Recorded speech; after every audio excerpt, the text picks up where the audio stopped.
Hello and welcome back to Green Hill Gaming, where I share my passion of video world. In this live stream I am playing Sackboy, a big adventure on PlayStation 5, so sit back, relax, grab a snack, but as always, and more importantly, enjoy the live stream. So yeah, I'm taking a break from one of the most difficult levels in this entire game, the 16th Midnight Trial.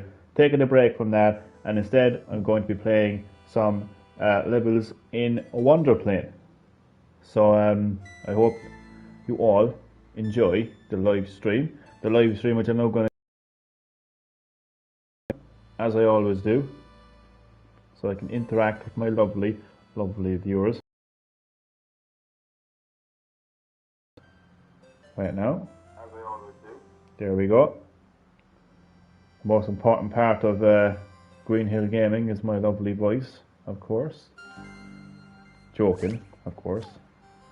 So now that I have collected 274 orbs so far, I can progress further into the Wonderplane. And hello to my first and lovely viewer. You are very welcome to Green Hill Gaming. How are you keeping? And I hope you enjoy my live stream of Sackboy, a big adventure. So yeah, I am taking a much needed break from the 16th Midnight Trial. That level is just absolutely insane. I don't need that shit in my life right now. So I'm taking a break from that, and I'm going to be playing some levels in the Wonderplane. The Wonderplane is a bonus. Spoiler alert for anyone who hasn't completed Sackboy, a big adventure, but it's the bonus world that you unlock after you defeat Vex for the final time. Now, these levels are actually difficult.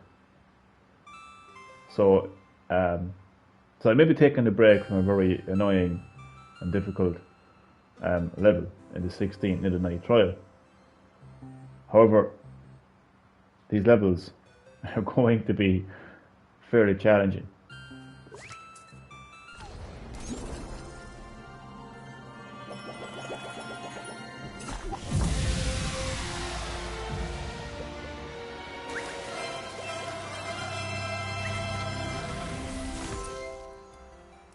So the Wonderplane, this world right here, it is the smallest world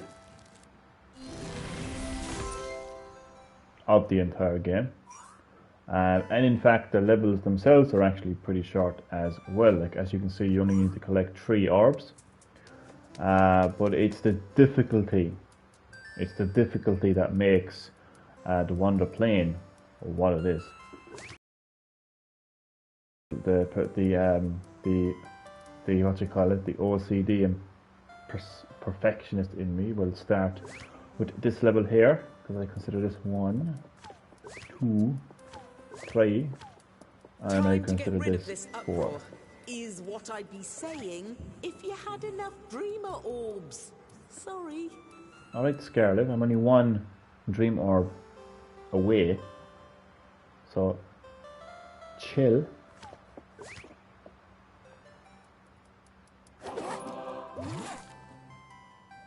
Look at my lovely costume. Looks like a baby version of Cloud Strife from Final Fantasy VII if he died and came back as a skeleton. Best in show. Loving the music already. Less than 5 seconds into this level and I'm loving the music. Alright, so we're collecting some keys. That's one of those levels.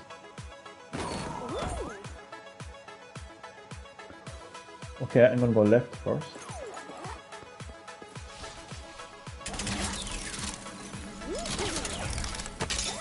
Oh, it's one of those boomerang levels as well.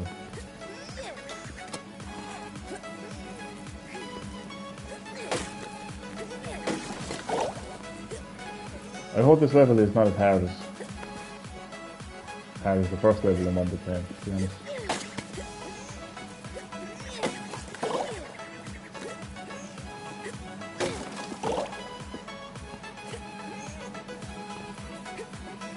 is going grand so far. Ooh. Wait. I'm not gonna fall for that. No, wait, what? Wait. No, never mind.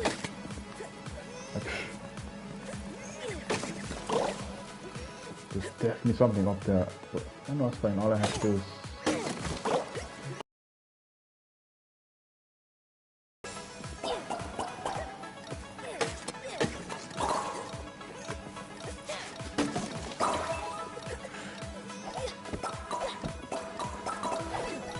Ah, see. Always good to. Can I jump on top of that? Oh god. That's the noises I make.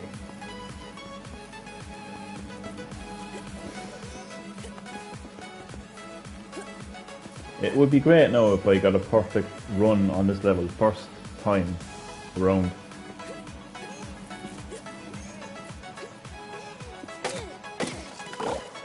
Right, that's the first key. 2 more orbs there.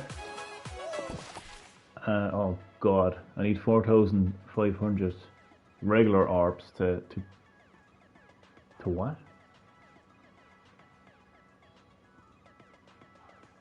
Oh yeah, I just need 4,500 to like get the perfect run. I'm confused. I'm gonna go here next. Right.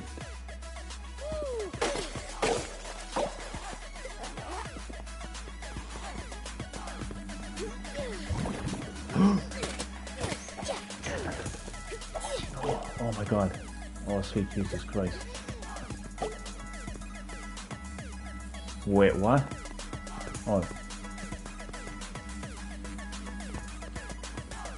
I don't know. Jesus Christ. Jesus Christ. How?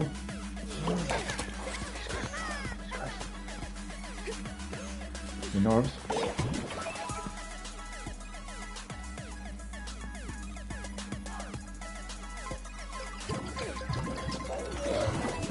Oh god, oh god, oh god, oh god, oh god, oh god. Yep. Okay, now I'm getting perfect run on this playthrough. Ah shit. Ah, it's nice. It's nice to be making some progression in Sackboy Epic Adventure. It came to a screeching halt, like, you know, for well over like a week and a half now, with the 16th Midnight trial. Yeah, definitely not going to be getting a perfect run anyway, but it's fine. I can get a feel. I'm getting a feel for this level already. Jesus Christ.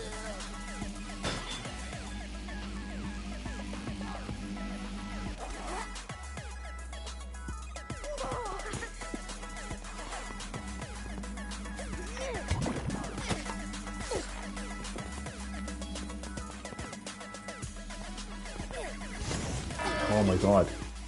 Okay.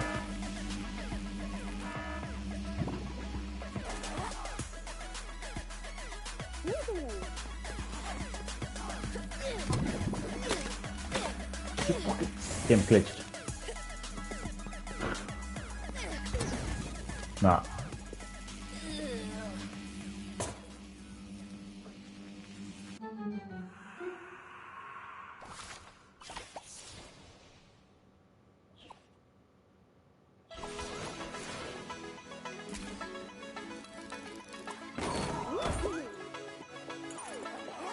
It's actually not as hard as the first level on the Wonderplane though.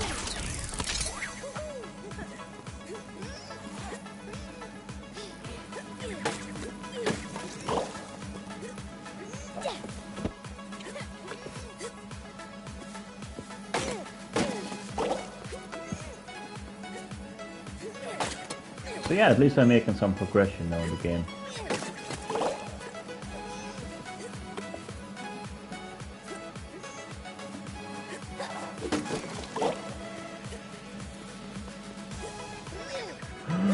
Really?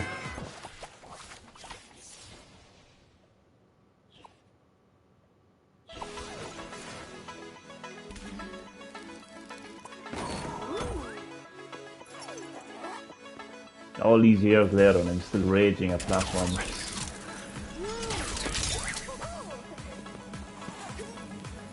You know, some things in life never change, including Green Hill Gaming raging on platformers.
Alright, this is the tricky part. Well, so far there's multiple other areas of this level.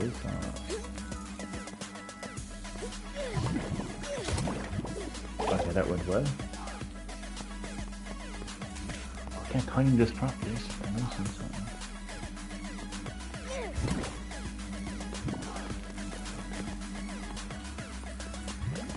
Okay.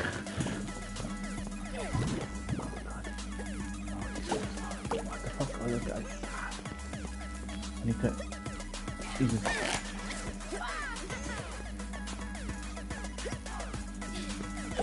Okay. Christ. No! You bastard, you cunt! What the fuck, like this? I missed something up there, like that. Okay. Move it.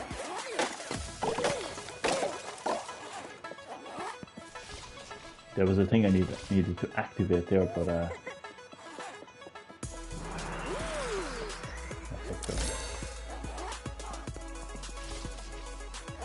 alright, so what do we have here?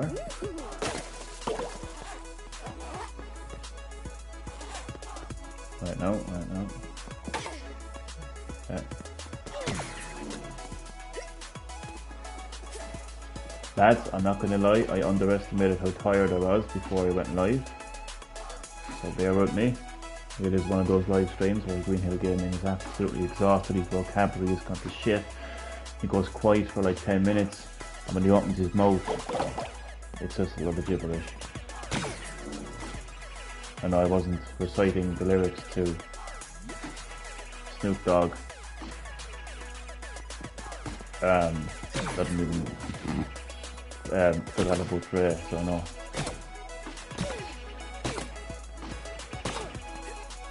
Oh my fucking god. What the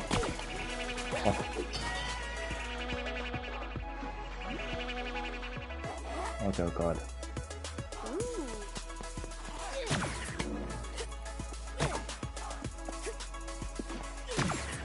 How?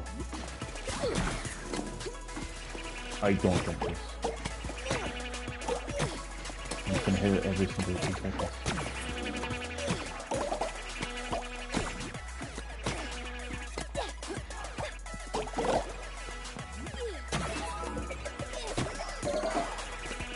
Ah, stop. Fuck off, Jesus Christ.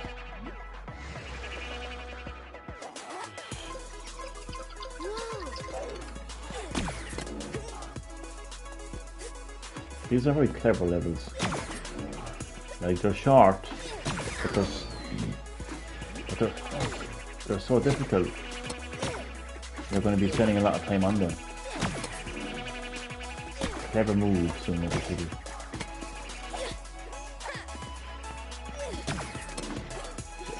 Stop. I'm too tired for this. The things I do to my viewers, fuck off, I'm in the live stream, fuck off. No, I'm not joking. The things I do to my lovely viewers, huh?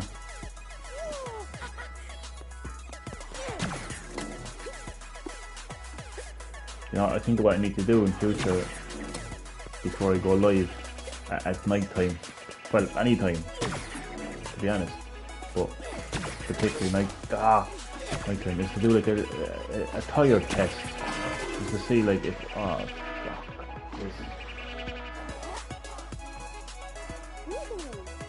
wait, I thought my life's completely gone. Okay. One minute. I need to like test how tired I am. I'll just stop.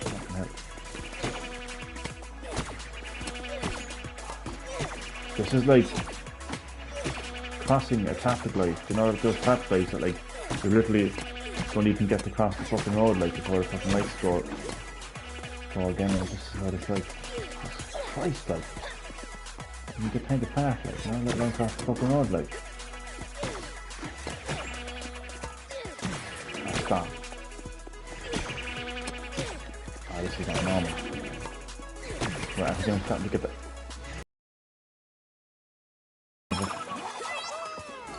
Have I got one orb? Okay, I just right now don't even care about the orbs or getting a proper run. I just want to see if the level, so like, so if I can get a feel for them. Oh dear God. Oh God. Oh God, I just know something bad's gonna happen here. Oh shoot, mother of Christ.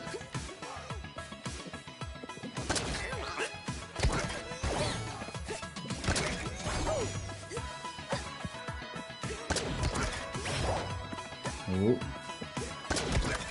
Oh. Oh. Yeah, this is the part of the live stream where Johnny just talks complete gibberish. Oh. Oh. Oh my fucking God, how many is there? 1, 2, 3, 4 left. Lads, watch now, I guess the final one. And I just like, no, I kill them all, I fall off, I bet you. Any money. Something is gonna happen, I know, I swear to fucking God, like, I'm gonna snap.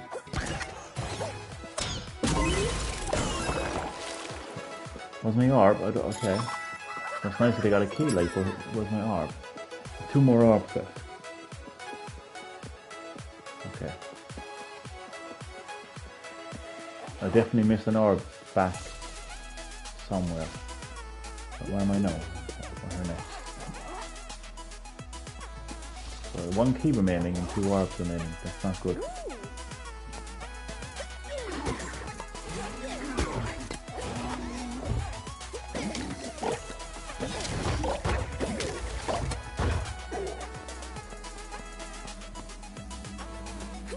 Like, oh God. Some of the orbs in these games, like, are really hidden, like. Alright, I can't get up there yet. Oh, Jesus, I can't. I can't go.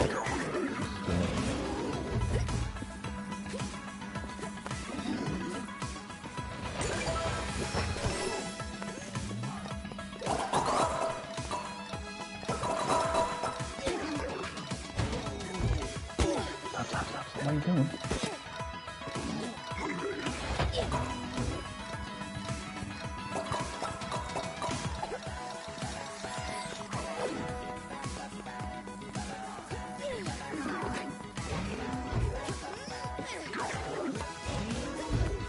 Come on. Oh, you bastard.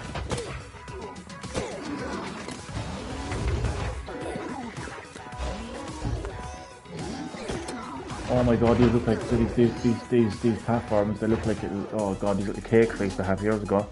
These like lemming cakes. Oh lads, I just want to eat my screen right now, to be honest. Sorry. But that's the third orb. Yeah, I knew it. I missed an orb. Oh, these little yellow fucking lemon cakes, man. Oh, stop. Oh man. I just want to stare at the screen like. Oh man, this is the definition of eye candy. You bastard!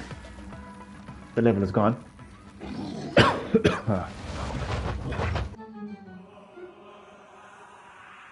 There's Vex laughing in the back. What's Vex laughing? I fucking killed him. Vex is dead, he's laughing from the afterlife. Alright, well, you know what, this level is not is hard. Definitely not as hard as the first level anyway. I feel that anyway. Alright, so, come on. I've got this. Come on now. Come on. Fly through it. Come on. Come on. Come on.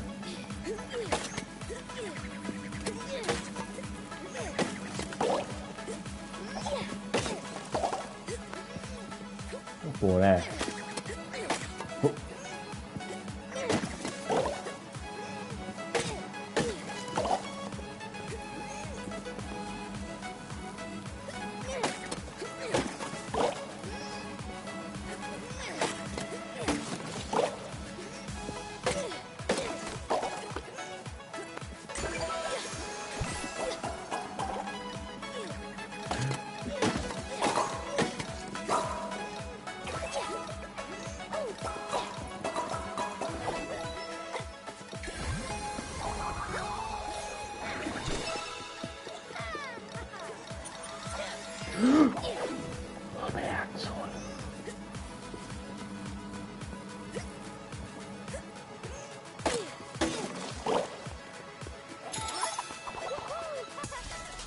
Good start, no, good start.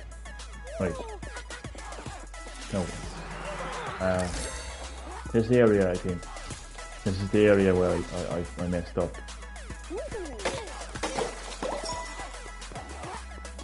Oh, God, I hate this part. Jesus Christ, it's a nuisance. Like, you bastard. What do you like?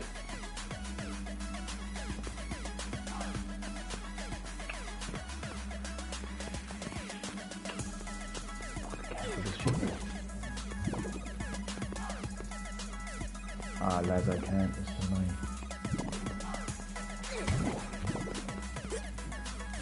No, I forgot. Ah, you cunt. No. Jesus Christ. Nah.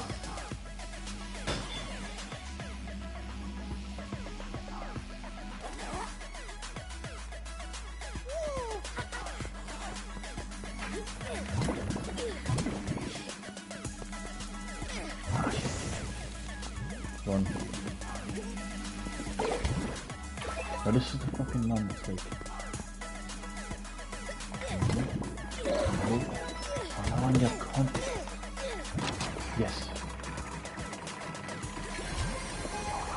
Orb. I have all the orbs now.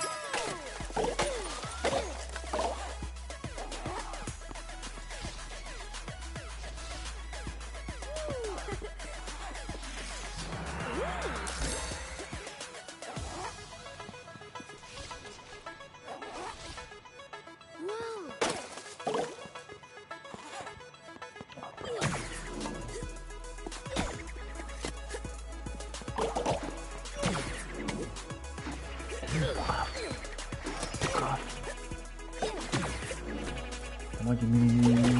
Yeah, where's the bastards?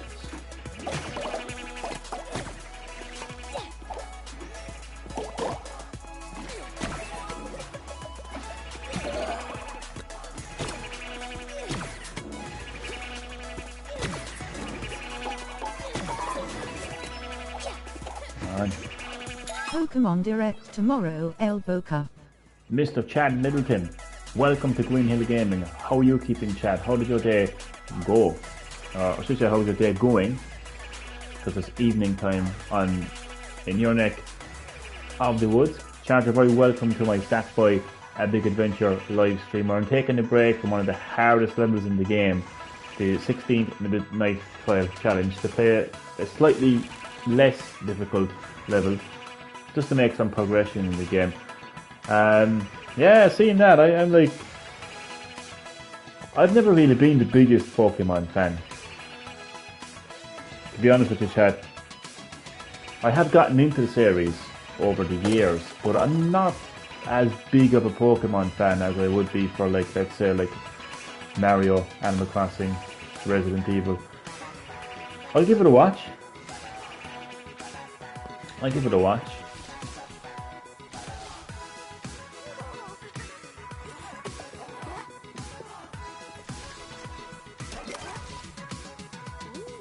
Oh god, this is a hard enough task. Twitter people upset the state of play was disappointing. Well, I'm one of those people. Chad, hold that thought now, will ya? Oh, yeah. I blame PlayStation for this. Joking. Yeah, I have to say I was disappointed right now, to be honest with you. Do you know when they said, I don't know if you've seen it, but like when they said before we go, I think that's what they said like before. I was like, I'm going to restart this again. I was like, really? It was short as well. It was like 30 minutes. Yeah, I was disappointed by it now as well, to be honest with you, Chad. I hope Diamond and Pearl remakes are true. That's when I came back to the series, and one of my first games on the DS Lite. Now, wouldn't that be fantastic? Like, it's nice when you've got a personal, like, connection, you know, to a game like that. So if that did happen, that would mean so much to you, like, you know. That would be great.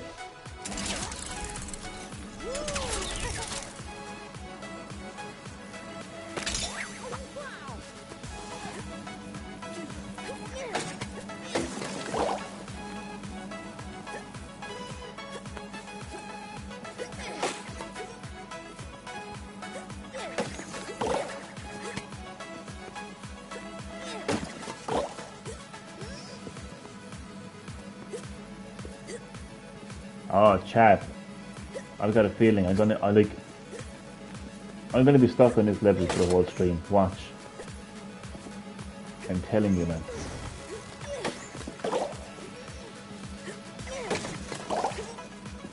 I'll probably complete the level, but it's perfecting it. It's getting the perfect run that will be the real challenge.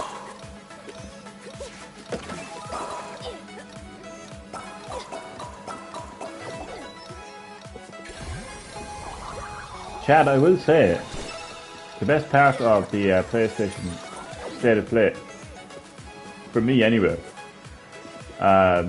is the fact that PlayStation Plus members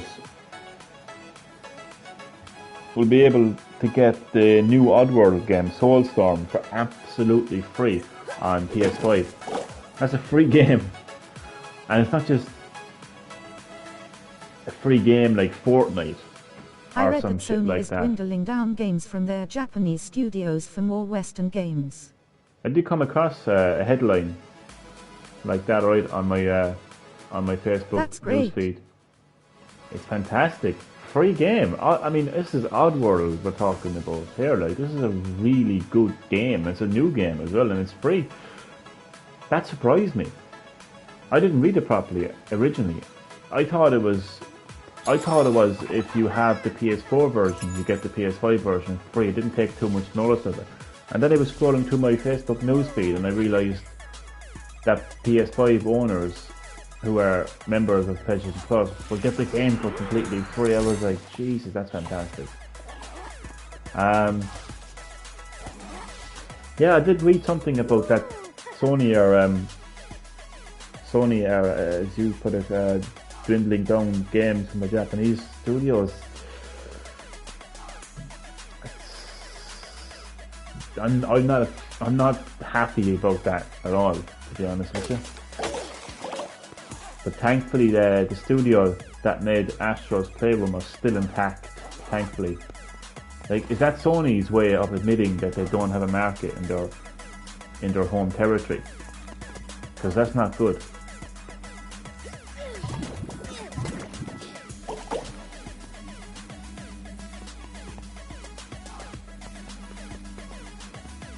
Like, as much as I like God of War and Spider-Man, you know, Western games from Western studios, it's nice to have a bit of diversity as well. Like, for instance, Ghost of Tsushima. It's actually, so I don't know if that was a Japanese company that made that. I know it's a Japanese game, or is it a Japanese game? Sorry, I don't know what I'm talking about. But what I will say is, it's nice to have a bit of diversity. You know, so like, I like to play some like Japanese role-playing games, and just different games in general. I like Gravity Rush and Freedom Wars. Yeah, like, so. Not particularly happy now with that news.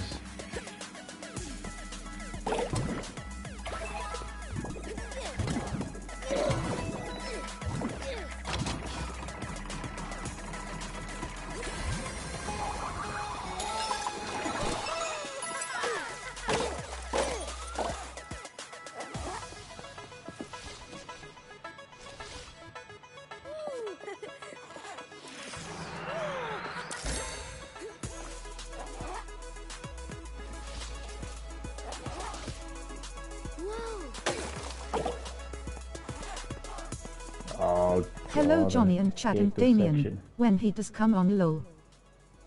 Mighty Duck, you almost gave me a heart attack there, man. I was like you last night when Damien said hello to you and you didn't see the comment for like 2 hours and you were like, "Oh, I'm so sorry, Damien, I didn't see it in the live." I was looking down to see, like, was Damien there, like, and did I miss his comment? Like, you almost gave me a heart attack, for God's sake. It's confusing because Sony owns the big anime streaming services. So first of all, at Mighty Duck, a big welcome to Green Hill Gaming to you, man. How are you keeping? How did your day go? And I hope you enjoy my Sackboy a Big Adventure live stream. I'm progressing in the game for a change instead of being stuck on that annoying 16th knitted night trial. But believe me, this level is difficult as it is, to be honest with you. Confusing because Sony owns the big anime streaming services. Yeah, it is a strange situation that Sony are like Hey pulling. lads, not too bad. Glad to hear it, Mighty Duck, and as always, man, you're very welcome to the live stream.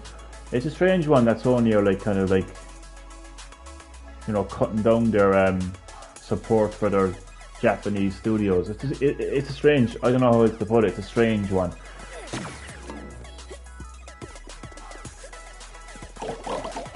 But I'm just happy that I keep forgetting their name, but I'm happy that the studio that is responsible for Astro's Playroom is still intact. So I love that game. So as long as that studio remains, I'm a happy camper. They can do whatever they want in between, I could care less. Didn't Japanese studios do Shadow of Colossus also? Possibly, Mighty Duck, possibly. And that was a pretty big game as well, like, so, ooh, it's just, oh fucking hell. It's a strange one. This level is just so hard. But it's not like the 16th knitted night trial, trust me. Nothing at all like that.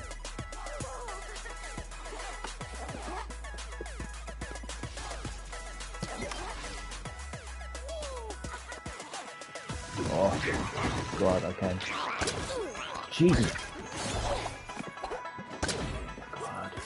Ah, fucking hell. Jesus Christ. I did so well first time round on this section. What the fuck? Okay, lads, you're gonna see. Oh God. Oh my Jesus. I was asked in last night's live stream where was my rage. Well, here it is. It mightn't be for Demon Souls, but the rage is still here.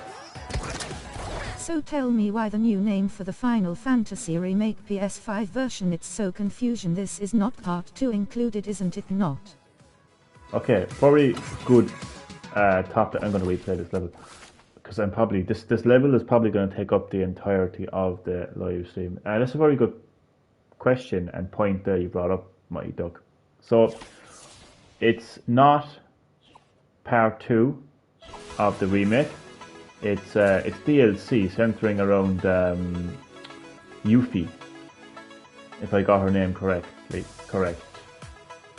And obviously that brings with it the PS5 upgrade as well. It's completely free to anyone version. And it does have a strange name. I forget the name of it, but it does center around Yuffie. So all it is DLC basically to part 1 of the Final Fantasy VII remake. Is the Yuffie DLC on for PS5 and not PS4? I couldn't possibly tell you. As far as I know, I would say it's probably available on both PS4 and PS5, but I do know that this DLC brings with it, like it's, you know, it's gonna, the PS5 upgrade will be released on the same day as this DLC, but as far as I'm aware, I think the DLC is available on both PS4 and PS5. But that's what it is, lads. It's DLC, so anyone who may be thinking that this is Final Fantasy VII Remake Part 2, it is not, unfortunately. Part 2 of Final Fantasy VII Remake is a long way off. I still don't understand why they couldn't just release the game as one. Like, why they just couldn't remake Final Fantasy VII in one game.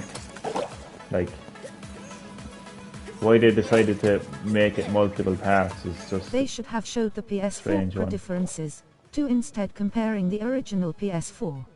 What do you mean? They should have showed the PS4... Oh, yeah.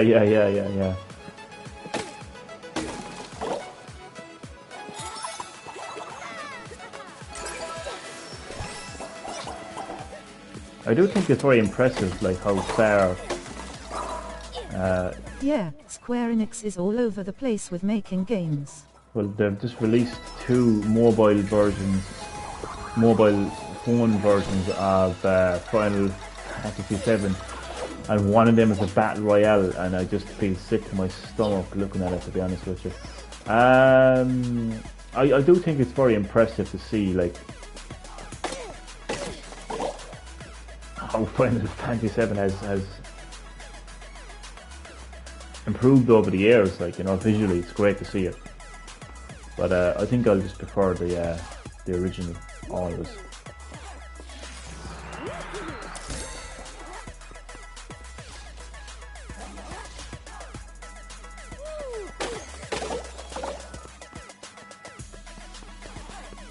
Lads, this is like, this live stream is pretty much like the Demon Souls of platforming tonight, because I will be stuck on this level for the entirety of the stream, without a shadow of a doubt. Is it tempting you to replay it, man, on PS5? No.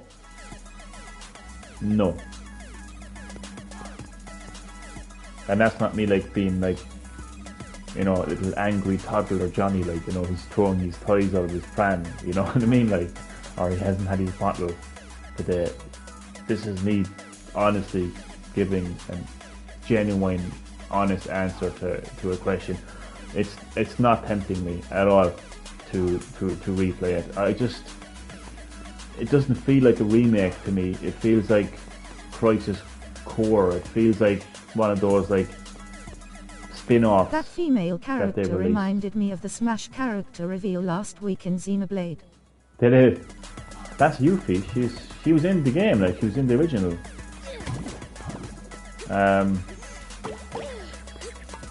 But yeah, Doc, I don't have any motivation to play it. This is fucking, what the heck just happened there? Whatever happened, I'll take it. Whoop. Ah, you cunt.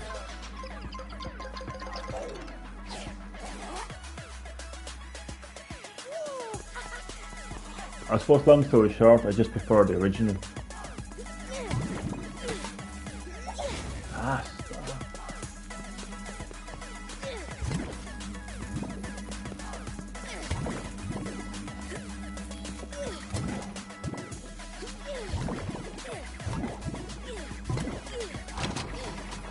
You know it's hard, man, to put voices in games to how we described in our heads reading, man.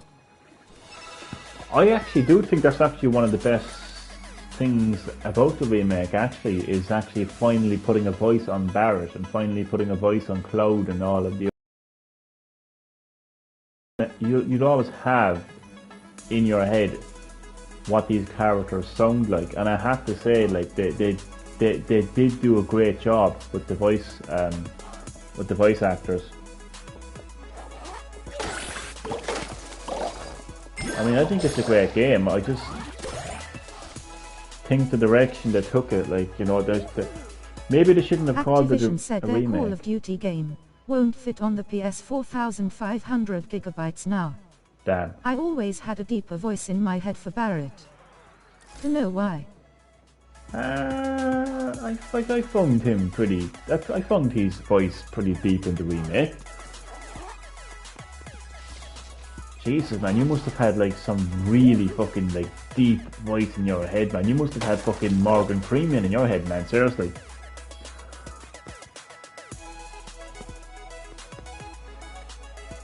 Cloud. The planet is dying. You know, Cloud, we have to save the... Okay, that's just the worst Morgan Freeman impression you're ever going to hear in your life. I'll just stop while I'm behind, to be honest. But yeah, man, you must have had Morgan Freeman in your head, man. You were thinking like that. Jesus Christ. No, I had MRT. Mr. T. I actually called him Mr. T one time. Mr. T as Barrett. That'd be hilarious. Oh man, I forgot what I was going to say now. Oh yeah, Activision. That's crazy.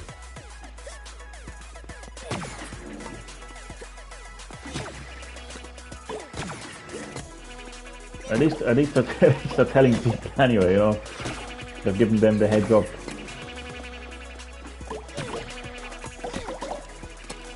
Here, can somebody tell me? Because I'm slightly confused. Which is the story of my life. But to add a bit more context into that. The Crash PS5 update is free, isn't it? That's oh my god, that's exactly what I was going to ask. That's what was confusing me. Damien Sewell, welcome. State of shit. State of shit. Damien, welcome to Green Hill Gaming. How are you keeping, buddy? And as always, you're very welcome to Green Hill Gaming, and you're welcome to my Sackboy, A Big Adventure live stream where I'm taking a much needed break from the 16th night My trial. expectations were low, but holy shit. Yeah. I mean, I went into it too with low expectations, but what I got was low as far as fucking Australia low. Like, that's how low it ended up being. Like, it was a massive disappointment. Now I have to admit, yeah.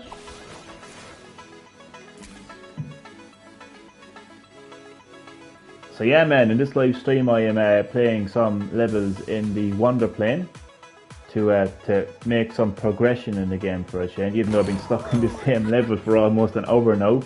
But it's not the knitted night trial, thankfully, because I was stuck in that for so long.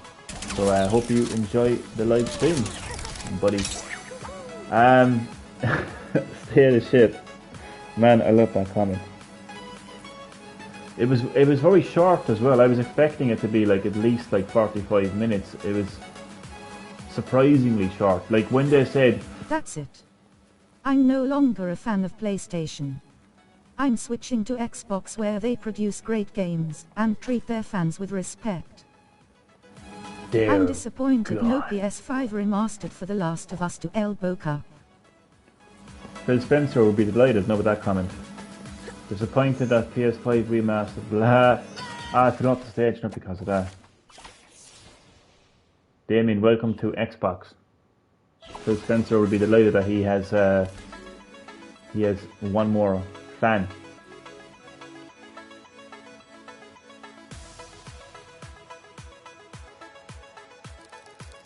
So this is a tough level, but it's still not Mighty as Duck difficult. Xbox got Silent Hill in the bag. Yeah, apparently. Damien was telling me that earlier. Apparently,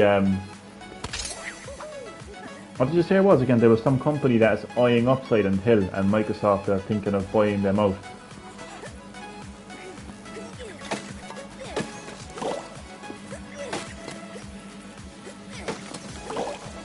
But don't forget that God of War Ragnarok is coming. The people who made the medium. For real. Oh, is it the people that made the medium?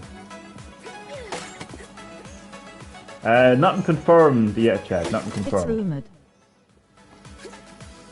rumored. Hopefully it will stay a rumor.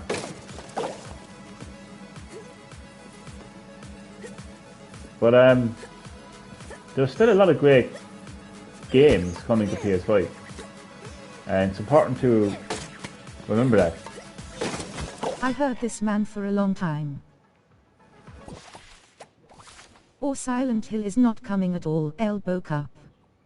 You know what, I think at this stage, Silent Hill, yeah.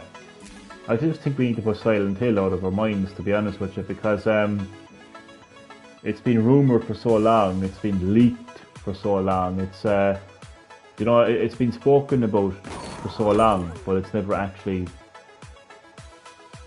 been released or announced. So I think at the very least, yeah, I think we all should just put Silent Hill out of our minds and just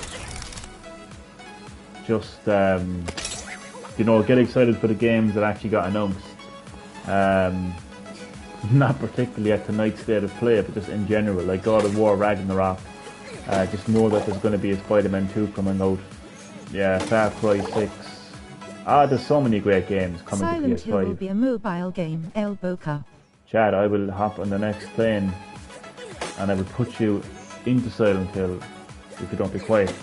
I've had enough of shitty mobile phone games now for one night. I don't need any more. You guys didn't play the last two entries. It's always my favorite horror series. Johnny will tell you that, but I played Downpour and Homecoming. Yeah, he loves Silent Hill. He would be like Silent Hill, I'd be Resident Evil.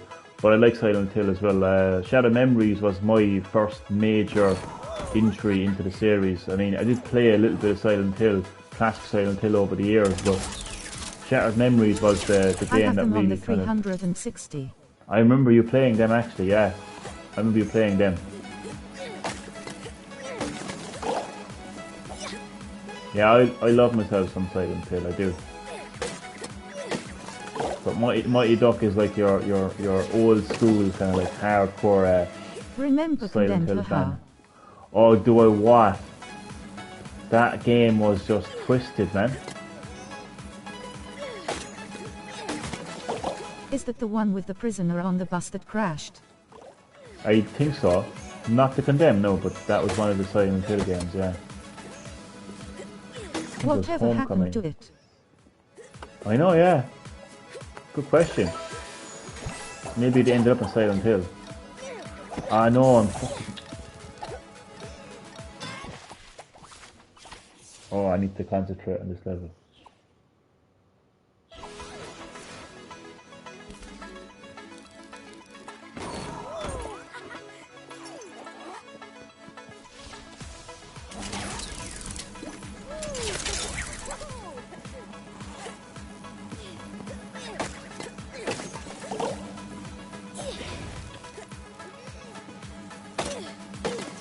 Oh Damien, that's another game I rambled to Johnny about. Yeah. I do remember you telling me about that game actually. 1 and 2 were absolutely amazing.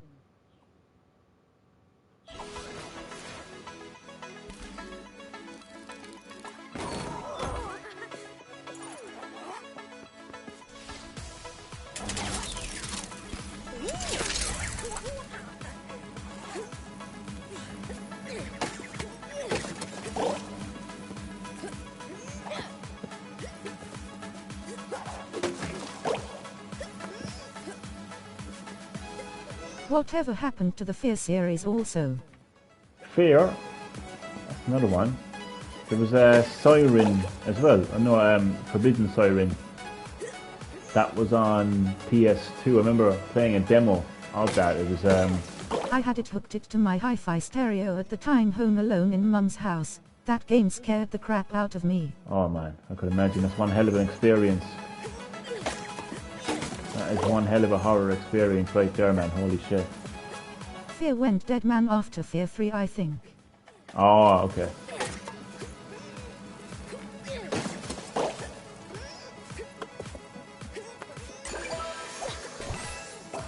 You see, that's what people need to remember. It's very hard to keep a series going. You know, like, so fair fucks to, like, you know, Resident Evil for, you know, for evolving and changing over the years and taking risks that didn't go down well with the fans, and, you know, the fact that they're still here, and they'll have games that the fans love, they'll have games that the fans hate, but there is more games dead now than games still going. Bring back Medal of Honor. There's Medal of Honor. Oh my god.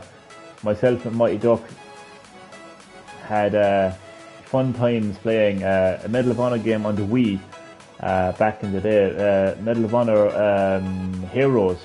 And it was such a big thing for the Wii because it had like, was it like 32 players online or something?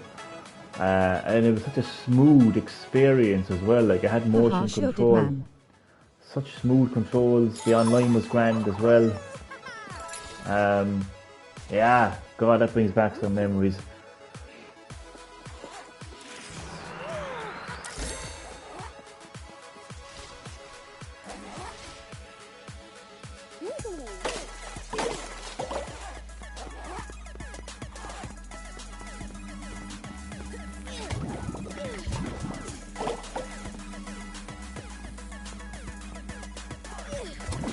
Medal of Honor was better than CODPS to El Boca. Oh, it was definitely 2 seconds now. It was definitely considered to be the better game out of the two. Definitely, yeah. It was Damien one of the last thing that ruined Medal.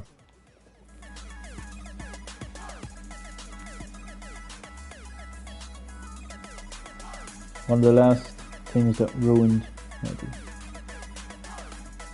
What ruined Medal of Honor?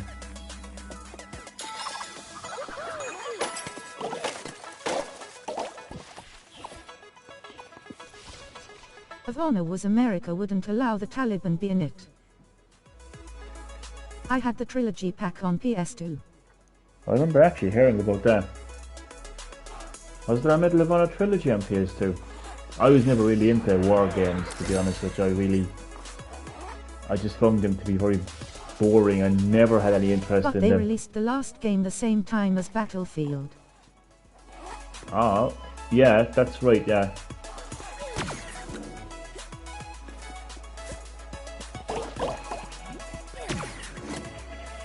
Do you like Battlefield, Duck?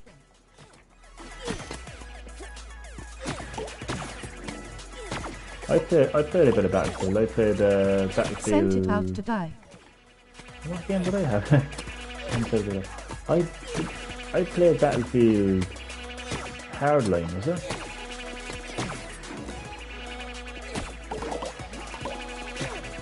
You man, I do, but it got to.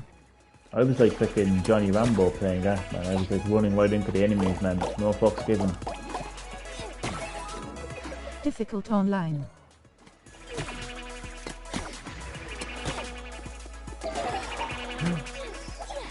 Shit. Tough level, lads, tough level. Johnny, you had Hardline and 4 bundle, I think. Which one did I stream though? I think it was Hardline that I streamed. They need to make Bad Company 3. I didn't like Battlefield v Beta, so I didn't get it. I've played most of them through the years. Battlefield 2 was the best. It's a good series, alright, like. It is actually considered to be better than Call of Duty in so many ways as well, like.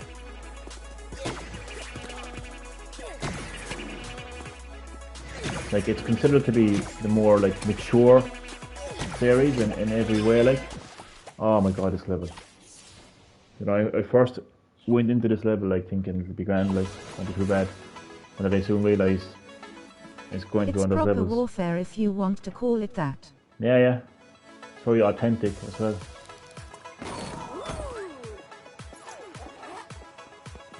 Like, I don't think Battlefield has ever went to space, to my knowledge anyway. It's never went sci-fi. It's always kind of stayed true, like, to, it's always stayed true to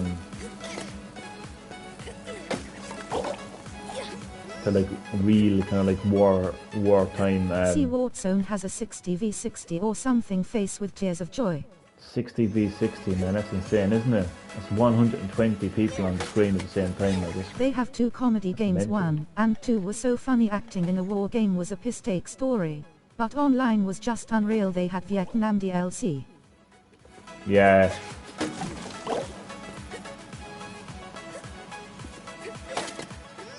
Fuck. Lads, I can't concentrate.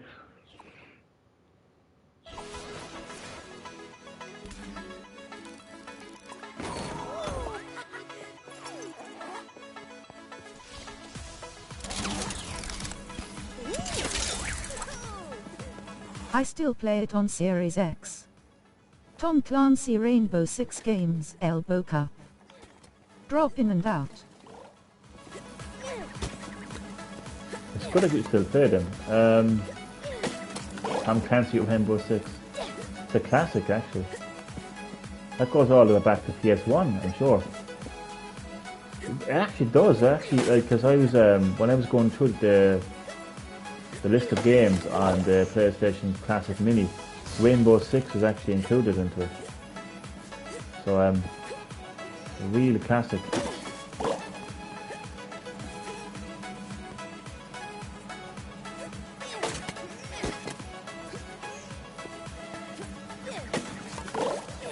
Humania Access has a lot of 360 servers still running. That's crazy, 360 servers, like.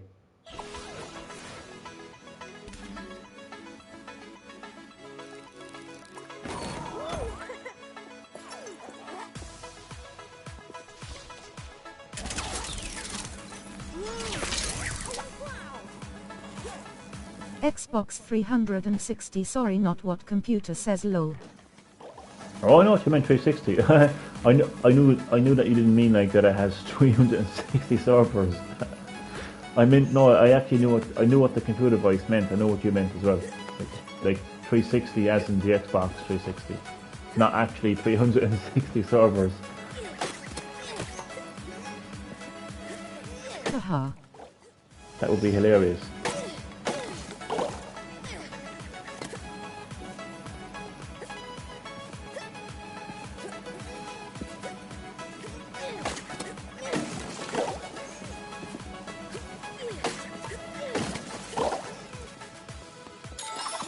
Oh shit, what am I doing? I forgot to go up on top of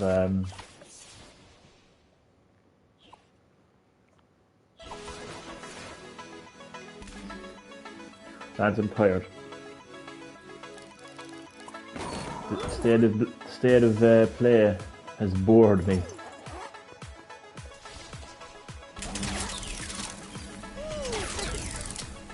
You know, lads, I think that's I was just... playing Warrior on Series X other day. Bring back Sockem. Oh man, Sockem, I remember Sockem actually. I didn't play it myself, but I remember it. That's another classic as well, Damien. Sockem.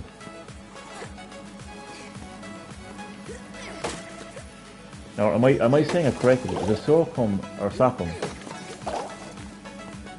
I'm terrible at pronouncing things, like, seriously.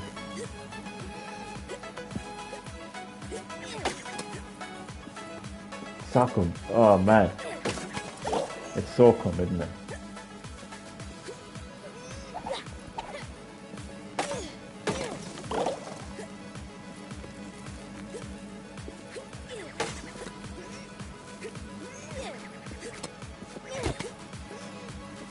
That was a serious game.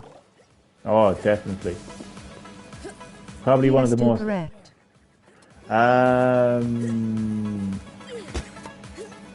I think it even went back as far as PS1. It was on PC as well. I remember playing a game, I think it's called Command and Conquer or something. Oh, Is dear it still God. going if you guys know what I'm on about? Oh God, I know exactly Yes, what you're Duck. talking about. Oh my God, I know exactly what you're talking about, Damien. Command and Conqueror. Oh my God, man. I actually played a lot of that. I didn't know what the fuck I was doing, to be honest with you. Yeah, but I played a lot of it. I literally had no idea. Fucking classic game, Damien. I love that game. Yeah, it's a real classic. I was absolutely terrible at that game. I was just like placing tanks over there, troops Even over loved there. a game called Zed. And Age of Empire. I never actually played Age of Empire. No, there was a game called Populous the Beginning as well. Yeah, and it was very similar to Command and Conquer because it was a kind of, they're basically called God games, like where you have complete control of the of everything basically, like, and you're strategizing and all that kind of stuff. And I just fucked up again, didn't I? I forgot to go up on top of there. But there was a game called Populous the Beginning, and I think you were literally God. I and you were remember literally, this one, lol. yeah, you were creating like civilization. It's a little bit like Civilization, really. But it was just so funny. There was a certain command that you made, and the what you call it, like the voice would just say like ka or something.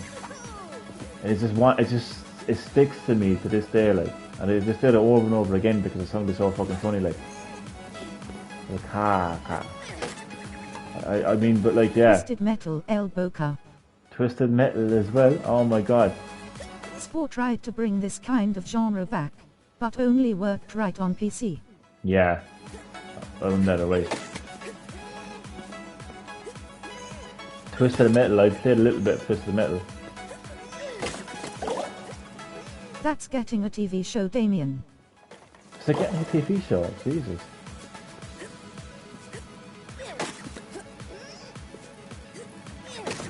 As I'm looking forward to all the Resident Evil content.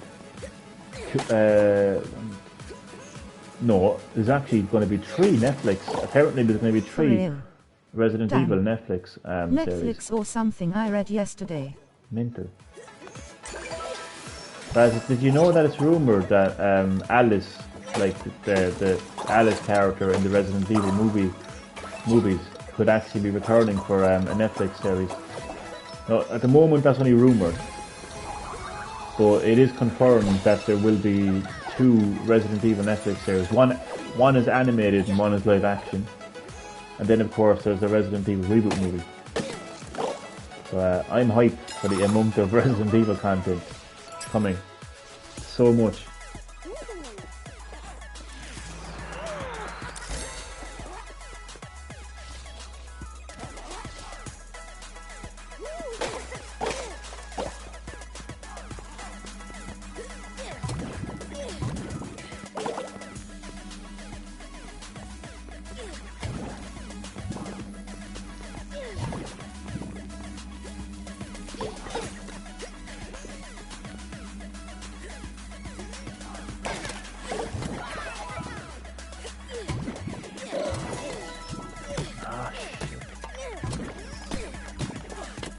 Oh, nice.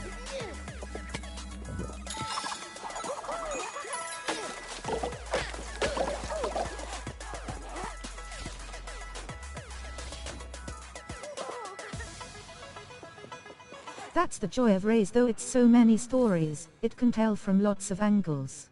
There's so much lore in the Resident Evil series, you have no idea. There is so much backstory. So much backstory. There's so much that hasn't been told, like in the lore of Resident Evil. So I really do hope that at least one of those projects, like whether it's the reboot movie, whether it's the animated Netflix series, the live action Netflix series, I just hope that one of them has a deep dive into that unexplored lore. And I've spoke about this many times. Like, one area that they could explore is the whole fucking, what you call it, the architect of the Spencer estate, the mansion. Like,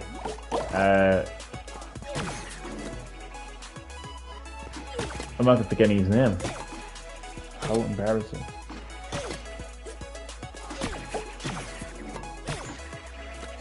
George Trevor, the architect of the Spencer estate, aka the mansion, and his family went through absolute hell. Like, they went through a nightmare when they were invited to the mansion by Oswald E. Spencer. Tortured, experimented on, kidnapped. That's something that hasn't really been explored. You only read about it in documents. There's so much to it. I've spoken about it before, I don't want to bore anyone. So, what the hell? Why not? So, Oswald E. Spencer is one of the founding fathers of the Umbrella Corporation.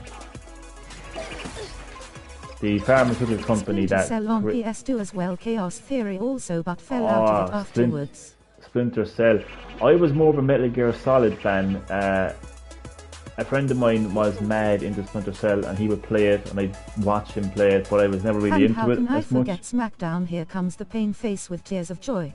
Smackdown, Here Comes the Pain. That was your first, was it your first wrestling game or your first Smackdown game? I think it was both, wasn't it? Low always preferred Splinter Cell to Metal Gear, Damien. Mighty Duck is another one of those people. It's Metal Gear all the way for me. I just found Splinter Cell just to be too cringy at times. I don't know. I found that Metal Gear Solid just... Duck. Oh my god. It's fucking 3 against 1 so at the moment. Metal Gear all the way for me anyway, that's all I can say. I have every game on the Xbox. Jesus, that's mental. I did play a Splinter Cell something. Blacklist. I think it was called Blacklist anyway. And I enjoyed it now, to be honest.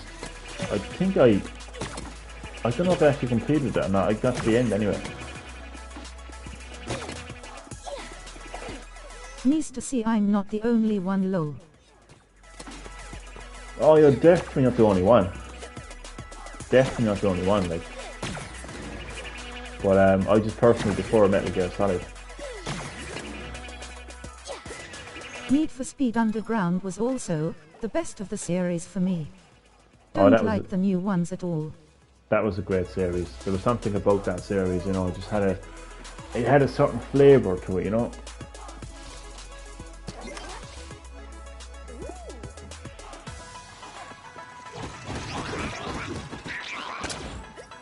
I almost finished my story about Oswald E. Spencer. How about you all shut up and listen to my Oswald E. Spencer theory? I'm really joking. No, not a theory, a story. So yeah, Oswald E. Spencer, he was one of the founding fathers of the Umbrella Corporation, the pharmaceutical company that created the biological weapons like the T-virus. That came out same time Fast and Furious. Shut up. Was responsible for the viral outbreak of Raccoon City. He had a mansion built in the outskirts of Raccoon City so he could conduct his experiments on viruses, among other things. Now I could go deeper. Will they fix Prince of Persia?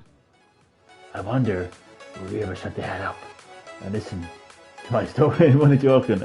Prince of Persia, yeah. I love those games. That seems to be like kind of that got delayed like twice so far. This is the remaster of Sands of Time.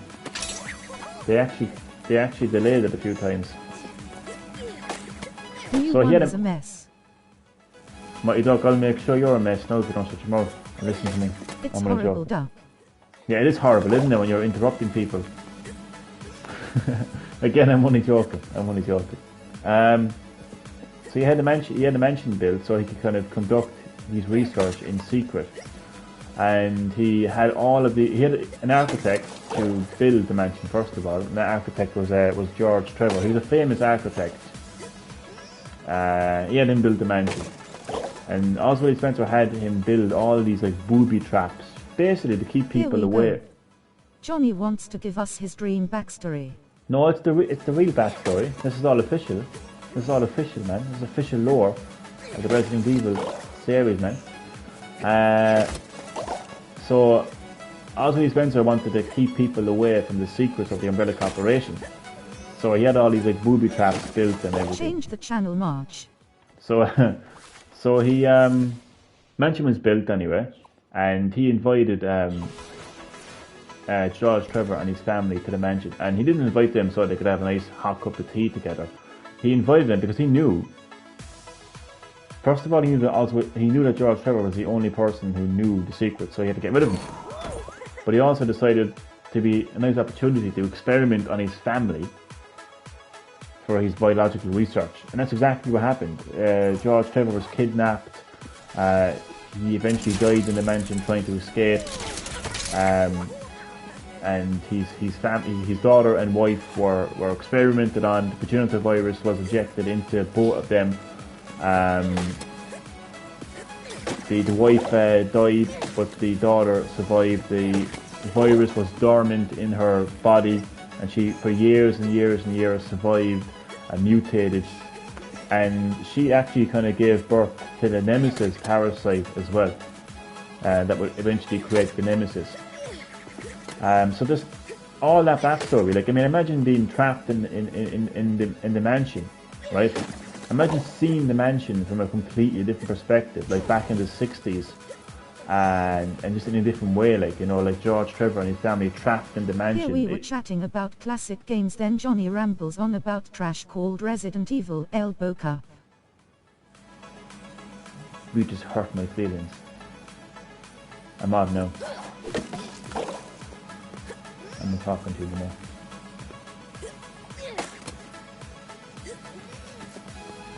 I'm only joking. But yeah, they could definitely tell a completely different story, like, and they could give you a different perspective of the mansion. See, that's the thing I hate about the Resident Evil reboot. All it's going to do... Joke face with tears of joy. I know. I'm only joking as well. What I hate about the reboot is it's going to tell you exactly what you know is going to happen. Celebrity Deathmatch, let's get it on. Ari is a classic. I want to see the Wesker Kids Elbow Cup. 100% classic, man.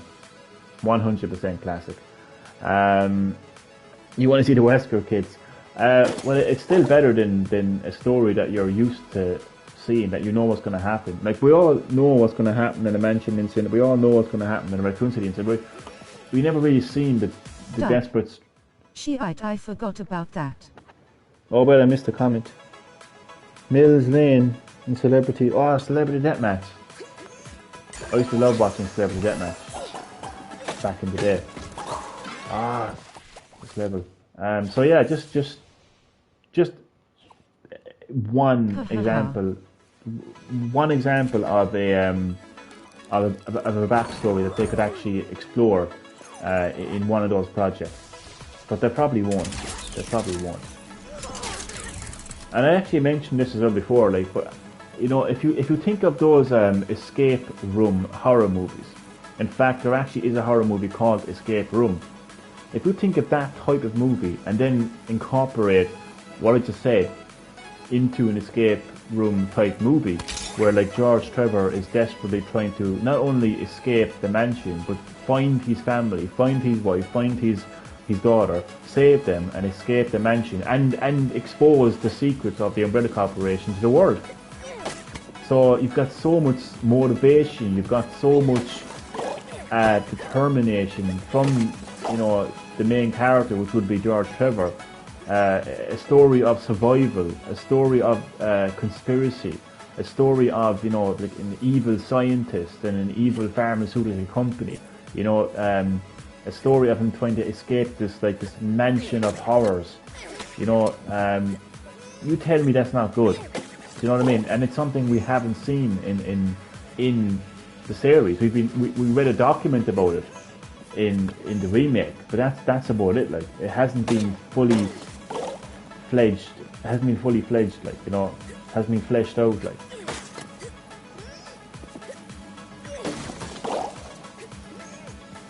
But I won't go on about it for the whole stream. I'm just trying to complete this very annoying level there. It's hard to talk and play. It's just certain games where it's hard to talk and play. And I think Sackboy Big Adventure is definitely one of those games where it's hard to talk and play. That's my excuse anyway, I'm sticking to it.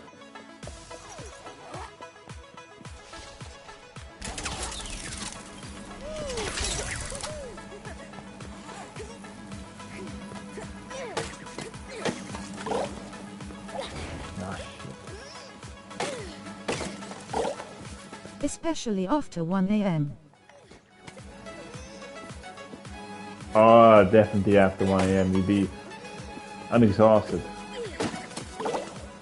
And especially after a pretty lackluster state of play.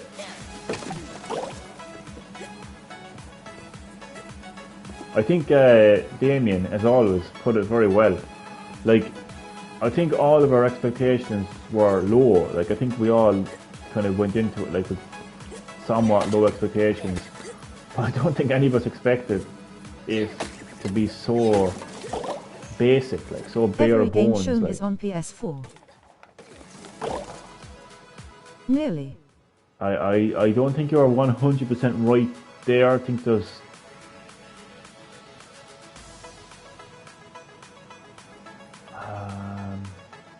Deathloop, I think, is only on PS5. Again, I could be wrong about that now. Simpsons Hit and Run? Oh dear mother of God, Simpsons Hit and Run. Oh Jesus, man.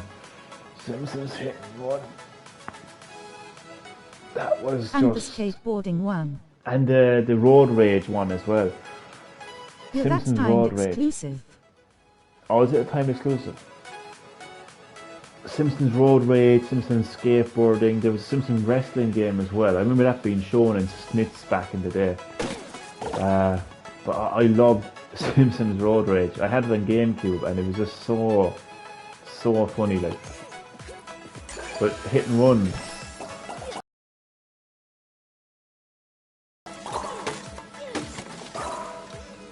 And the actual Simpsons video game as well.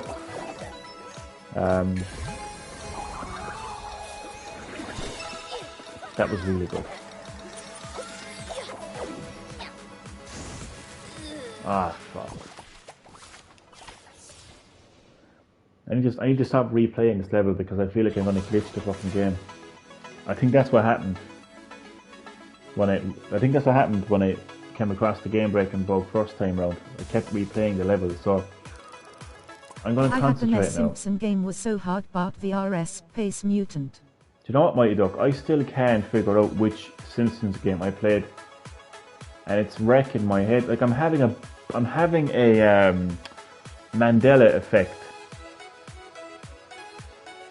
type of situation when it comes to it. But I definitely played a Simpsons game on Sega Mega Drive, and it was definitely like a platforming type game. And I remember collecting cherry bombs, and I remember looking at the back of the box and looking at either Mr. Burns. Yeah, Mr. Burns was like in his office on the back of the box, and that's about all I can. Does Pikachu have black on his tail? Oh, there's a real Mandela effect. Does he have? Ah, wait.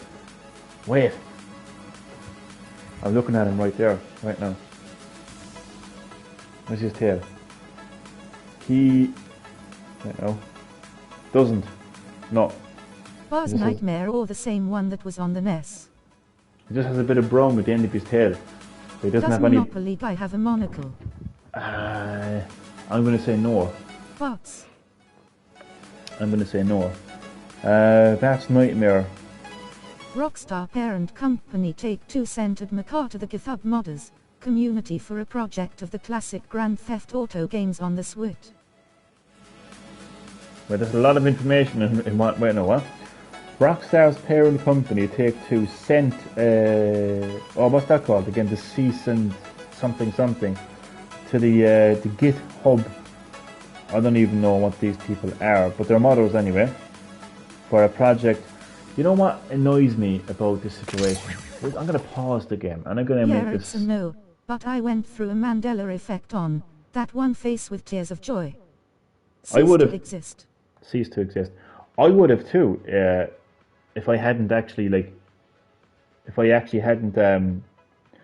known it. Yeah, those Mandela effects are really interesting. But I just want to make one thing perfectly clear to these modders, to people who mod games and people who make these fan projects and people who create what can I say to these people? Listen, Take-Two own Grand Theft Auto. It is their property. Everything associated to Grand Theft Auto belongs to Take-Two Interactive. If you make a fan project, fan remake, if you mod anything associated to Grand Theft Auto, then you will get in trouble because you don't own Grand Theft Auto. You can be a fan of Grand Theft Auto. You can. It's piracy. It's piracy, 100%. Like, and other terms as well can be used. But it's just, why are people so shocked online when these things happen? Why do they go after these companies, and go after the companies instead of actually, they're just idiots. Like, it just annoys me. Like, Grand Theft Daughter, Johnny. Oh God. Grand Theft Auto. That's the right song, man. I sound like a 4-year-old half the time, man. Grand Theft Auto. I used to play Grand Theft Auto when I was 4. But I swear to God, I do from time to time sound like a 4-year-old. There's the inner kid inside of me. But yeah, I don't know how else I can put it. Like, it's pretty simple, really. Like, if you're gonna mod. People speculate now that since they took it down, there's going to be a Switch release now. El Boca. Oh, stop! And that's more bullshit. That annoys me as well. They took it down because it's infringement. It's copyright. That's been going around a long time, Chad. It's piracy. It's illegal. That's why it was taken down. Yeah. It's not because, Rockstar are about to announce Grand Theft Auto for Switch. It's business. It's legality. It's law. These things happen every day of the week across many different. There was a similar one with GTA 3 on Switch. Yeah, there was something like that as well. Look, for God's sake, it is what it is.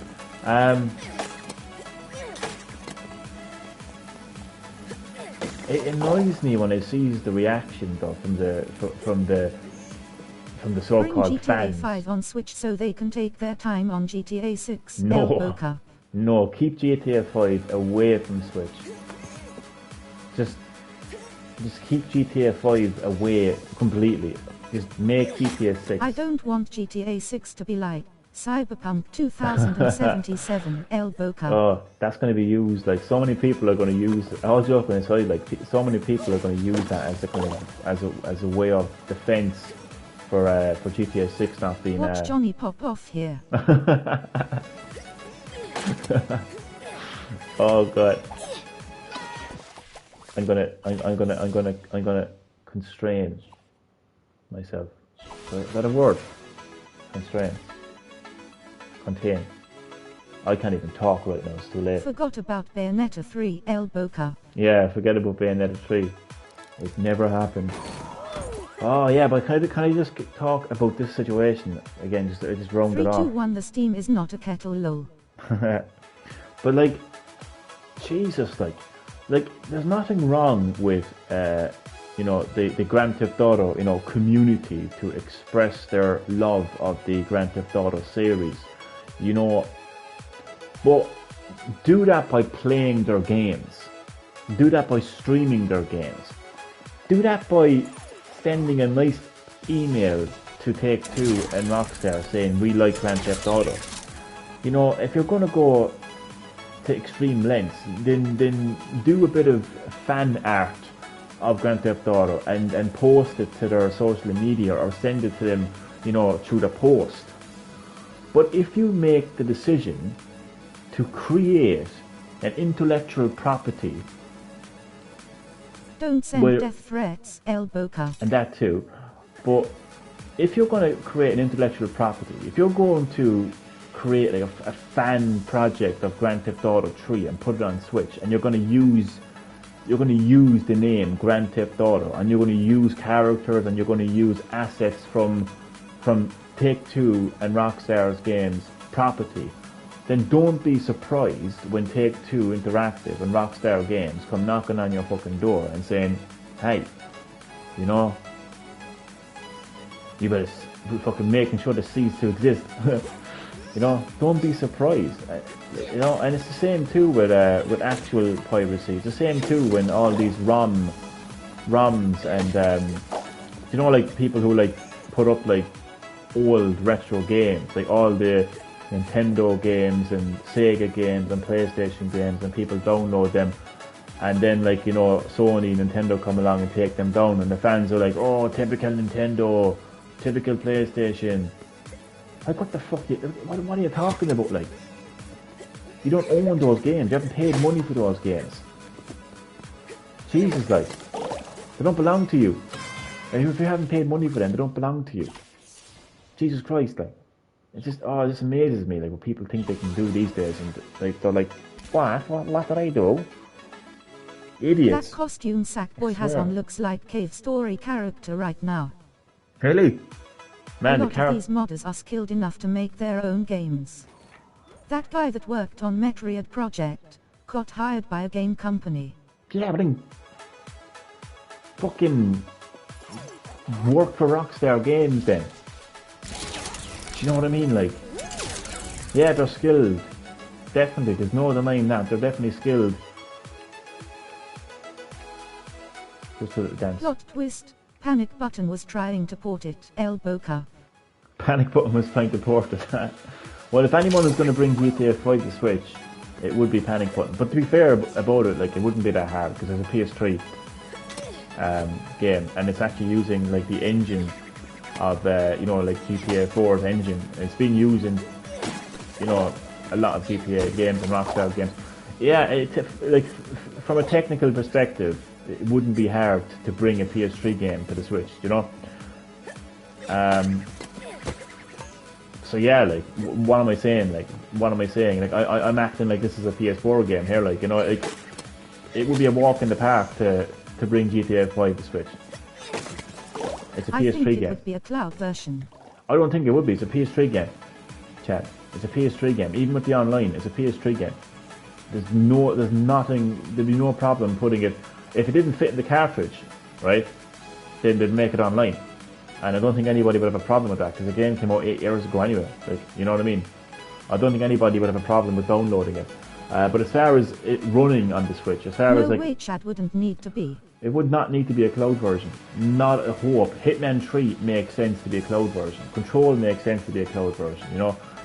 Because it is technically challenging to bring over a PS4 and Xbox One game to the Switch, because the Switch is not as powerful as the PS4 and Xbox One, but it's definitely more powerful than the PS3. There's no denying that. Like, that's Isn't it a 100 gigabytes for the full game with online? But as I was saying, Chad, if that is the case, then they'll make it available online. And if people, like, at the end of the day, like, people can get hold of memory cards on Switch that are like, you can actually get hold of a 1 terabyte. In fact, a 2 terabyte might be expensive, but it's available. If you want it, you'll get it.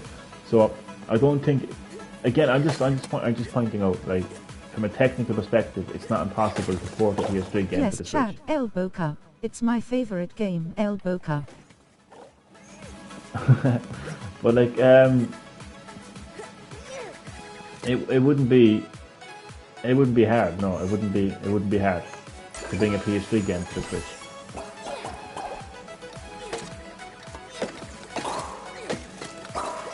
and the fact that it's a large file size just make it available online.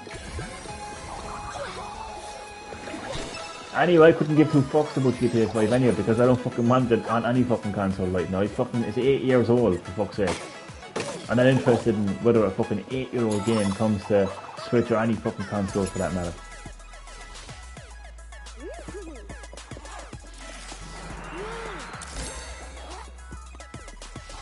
Snapping. Witcher 3 had all DLC on one small cartridge, so GTA PS3 version would easily run on it. I agree. And control only 25 bytes, elbow cup.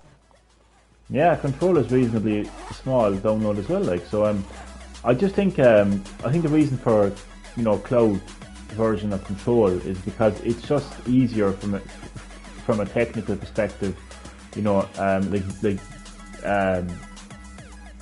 you know, like the visuals of control, like the fact that it's 60 frames per second, stuff like that. Like it is a technical challenge to bring PS4 and Xbox One games to the Switch, because again the Switch is not as powerful as a PS4 and Xbox One, you know. So that's why you will from time to time get cloud versions of PS4 and Xbox One games. But as far as, you know, porting over a PS3 game, like there's no challenge. Did you buy it on Switch, Johnny? GTA V the GOAT, elbow cup. I did. I actually bought Control. GTA 5, never heard of it. Yeah, I actually got Control on Switch. I'm at the end of the game. I'm loving it. It's like X-Files on acid, is what I keep saying. It's how I keep describing it, and it's the only way to describe it, to be honest with you. It's just bizarre. It really is. Have you had any issues at all? No, and I'm glad you brought it up. So he bought Control because he can play it anywhere, elbow cup, but he can't leave his house, so why? I will get that in a second, don't you worry. Okay, so I'm glad you asked that question, Mighty Duck. I am really glad you asked that question. In fact, I'm going to go into pause mode here, and when I pause the game, you know things are getting serious. So, as you know, Dumbass, elbow cup. But it's on PS5 Plus. How dare you? Mighty Duck, you asked a question, shut up and listen to my answer. God damn it. Now, as you know, I have 30... Exactly, Duck. I have... Lads, don't ask a question if you're not going to listen to the answer. Yeah? So listen. No. I have actually 30 megabyte broadband, which in 2021 is prehistoric broadband speed. 30 megabyte broadband speed doesn't exist anymore. Yeah? That's the speed I have. So just keep that in mind. Yeah? I have played Control cloud version on Switch from start to almost finish, and when Virgin Media weren't assholes and they weren't acting up, and when I had McDonald's Wi-Fi. When I had full, you know, Mac Wi-Fi, so even on my Mac Wi-Fi broadband speed of 30 megabytes, when it was full 30 megabytes, now I want to point that out, because okay, so the only time I had issues is when Virgin Media were having issues. So that's nothing to do with the cloud.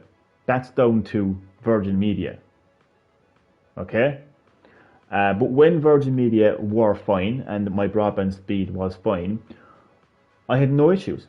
60 frames per second, ray tracing, looked amazing visually. There was no issues whatsoever. The same with Hitman 3 as well on Switch. So I hope that answers your question, Mighty Duck. Now, as far as playing it anywhere, anytime, here, you don't have to play your Switch on I've seen people had problems with Hitman 3 with 100 plus MBS. I didn't. So, sucks to be them, but I'm not one of those people. So, where was I? Yeah, so, you don't have to play a fucking Switch on Mount Everest, yeah, to take advantage of the concept of playing your games anywhere, anytime. I have the privilege of just like lying down, like on my bed or on my couch, or being in the kitchen or taking a shit, okay, playing Control. And it's not even that. It's the fact that it's handheld mode, so it's in your hands. The screen is right in front of you. You're up close and personal with the game. You know, that's the great thing about handheld White gaming. privileged getting to lie down and take a shite lol. That's bad hygiene, elbow cup. True. That is, I admit, that is bad hygiene. But nonetheless, man, there's nothing better than taking a shit and playing a game at the same time. But yeah, handheld gaming has always been great in that sense that it's the game is in your hand, the screen is right in front of you, you're up close and Shitty personal. Joy-Cons. Shitty Joy-Cons. They are shitty Joy-Cons with the Joy-Con drift. So that's what I would say about as far as No playing. wonder you complain of drift. Power hose your ass. Shut up. So Drop as far the as shit. so as far as Jesus Christ, that's disgusting. As far as playing your Switch anywhere, anytime, there you go. I can still play it anywhere, anytime. I just don't have to climb Mount fucking Everest, okay, to play my Switch anywhere, anytime. Okay, I can play it anywhere around the house, and it's you know it's a comfortable experience. You know, being able to do that. You know, you can half watch TV and you know play Control. As far as it being free on PS Plus, it's fantastic because I can now stream Control on PS Plus. And it's a great game to stream, but it doesn't make Control on Switch any less of a game because it's free on PS Plus. And you know, as far as I know, John Cena can do that. Elbow cup. as far as I'm aware, time travel hasn't been invented, Mighty Duck. So I can't travel back in time and cancel my Do you see why it purchase. got Game of the Year? Hold on a second now. Game of the Year? I didn't get Game of the Year. It was nominated for Game of the Year. Didn't get Game of the Year, man. Unfortunately, I can't travel back in time and cancel my purchase of Control Cloud version because it came to PS Plus after I purchased it. So I want to make that perfectly clear. It's not like I was aware that Control was free on PS Plus and bought it on Switch because that would be stupid. I didn't do that. I bought Control Cloud version before it was available on PS Plus. So I want to make that perfectly clear. No. There you are, no lads. You would rather cancel Come at game me. purchase than stop Hitler. Elbow cup. Well, as a wise man once told me, Hitler was a nice man.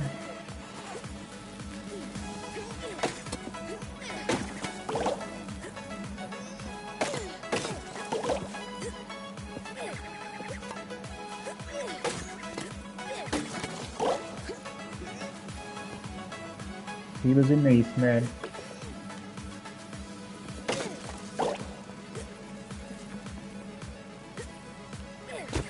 Oh, I knew I'd be stuck on this level for the whole live stream. But it's still not in like 16th minute night trial though.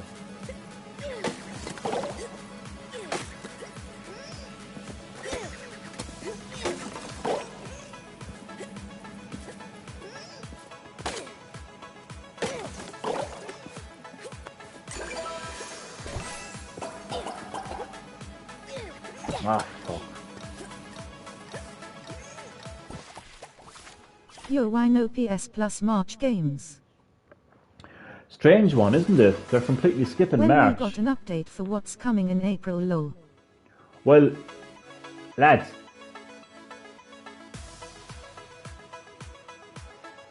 It's a strange one. It is a strange one, because not everyone is going to like Oddworld Soulstorm. It's not going to be everyone's cup of tea. You know, even though it is a free game and it's a brand new game, it's not everyone's cup of tea. You know, like Fall Guys was free on PS Plus, but that wasn't everyone's cup of tea. That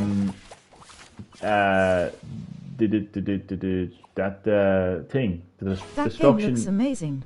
Destruction Derby, you know, was free on PS Plus, but it's not everyone's cup of tea.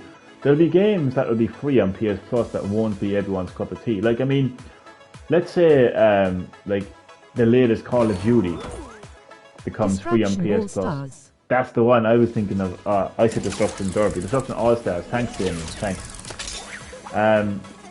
So, yeah, there will be games that will be free on PS Plus every month, but they won't be everyone's cup of tea.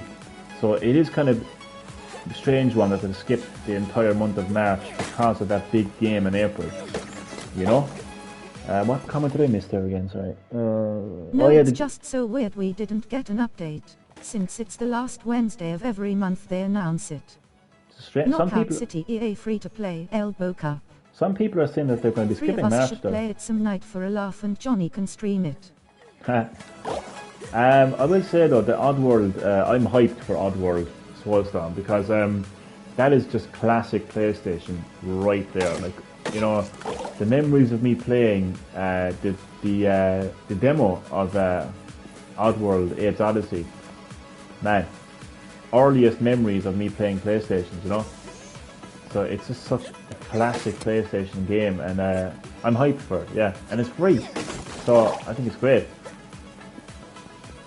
I have them on Switch now also. It's hands down the... Oh, do you? You have all of them? Why did they completely skip Oddworld's Abe's Exodus? Remember that game? That was a sequel. So you had Abe's Odyssey, and you had Abe's Exodus, and then you had the fucking shitty one that they released on the Xbox that nobody cares about. I don't care about it anyway. But why did they completely ignore Abe's Exodus? Strange one. They never remasters that, man. Johnny won't chat with us. Oof. Oh yeah? You brushed it off so hard, Elbow Cup. Wait, I brushed... Oh yeah. Haha. I will. Not. No, I don't think that game would be my cup of tea, to be honest with you. I haven't seen much of it, like, but I don't think it'd be my cup of tea, to be honest. I'm going to be called out. I can just sense that I'm going to be called out in a few minutes.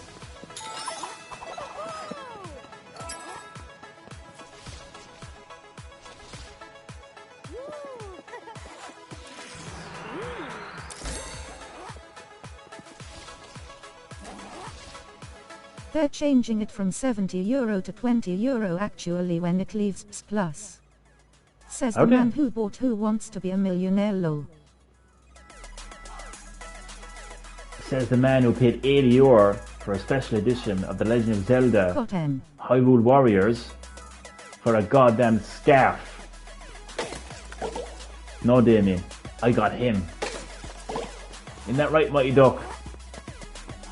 Paying €80 for a special edition of a game just to get a goddamn scarf. What are you, Chris Jericho? I'm only joking. But you gotta admit though, that was one hell of a comeback. So I win. Hey! I paid €40 for a game, yeah?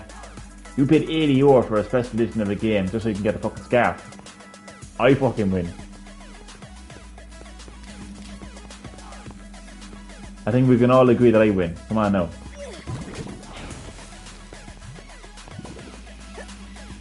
At least I was paying money for a game. Come on. I think what was the other comment that I might have missed? They're changing it from...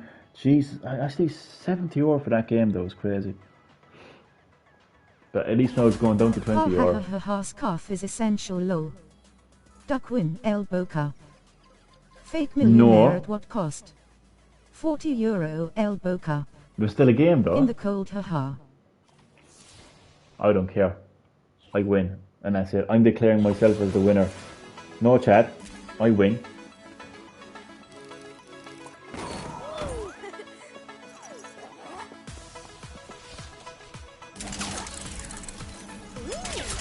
Chad, do you know who didn't win? You.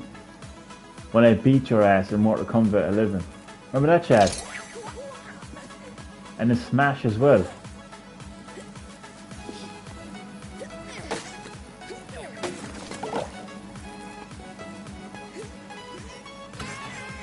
Okay, I'm not going to talk much about Smash.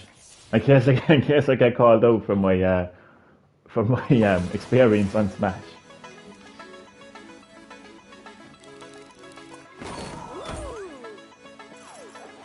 Because I'm not exactly going to flex Show my video or it muscles didn't happen, on lol. Smash. How much was Fallout 76, Johnny? Elbow Shush, pump. Mighty Duck. Shush, Mighty Duck. It happened, and we both know that it happened, so shush. How much was Fallout 7? Source, Alex Johnny. Chad. Chad, you're looking for a slap.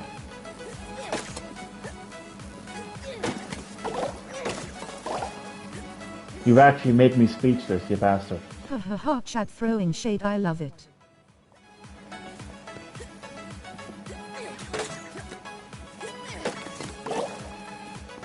Chad, me, you, Mortal Kombat 11, tomorrow. I'm gonna kick your sorry ass into the fucking nether realm.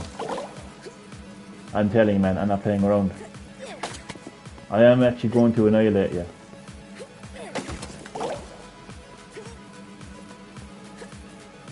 And there I was about to answer the question. So like, my like, scarf is wins.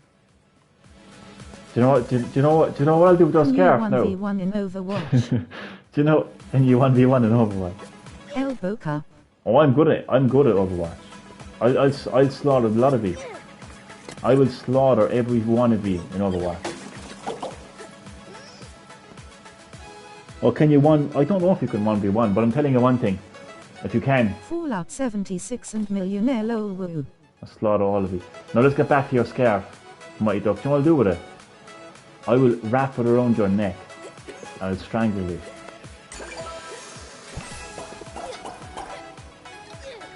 That's what I think of you and your shitty scarf. I'm only joking, But as far as I know, I don't think you can 1v1 in Overwatch. But I'm actually very good. I'm very good. Surprisingly good, actually, in Overwatch. I went into it thinking I was going to be shit, and I actually came out of it a good enough player, like. And Johnny has 1,000 plus hours on Fortnite. Check his profile. That's a glitch. There's a glitch on Switch where it displays playtime incorrectly. So I've actually put 10 hours into it, but something went wrong, like where they've added in the extra O's. That's not my fault. That's Nintendo's fault.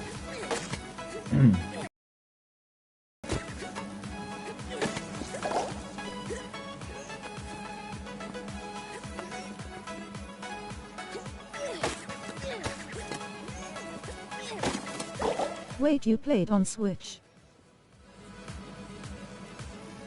Dynamic duo.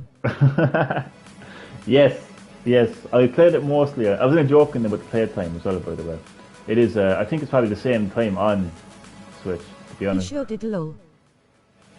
Wait, I hardly put 1,000 hours into. Wait, no, were you joking about the 1,000 hours? There's no way I put 1,000 hours into Fortnite. Holy shit! I was looking at it there. I was like, what the fuck, 1,000? I first played Fortnite on PS4 because I wanted to give that game the benefit of the doubt. Like, you know, I was batching it myself. Like other people were batching it, I was batching it. But then I said to myself, you know what? Instead of batching a game that I actually haven't played, I'm going to play it first and then see how I feel about it afterwards. And I played it, and I know I spoke about this before, but I actually enjoyed it. I actually really enjoyed it. And then it came out on Switch, and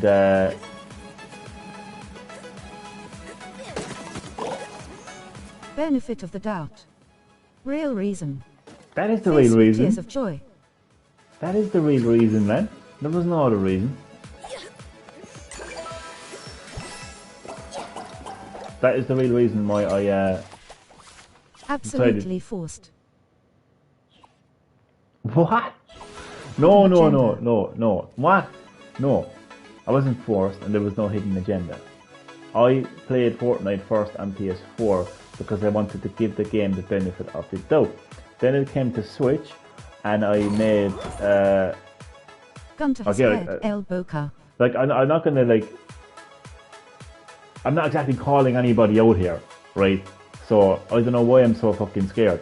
I'm not calling anyone out. So, Fortnite came out on Switch, and I made ProConix vlogs aware of Fortnite and LOL.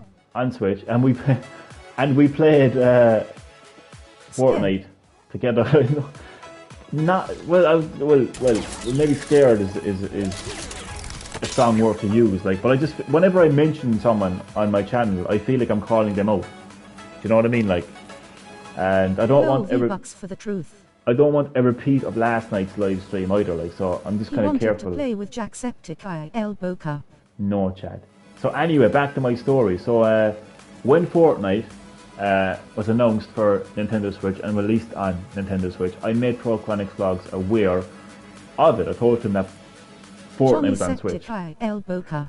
And we ended up playing a lot of Fortnite on Switch together. And that is where the dynamic duo came from.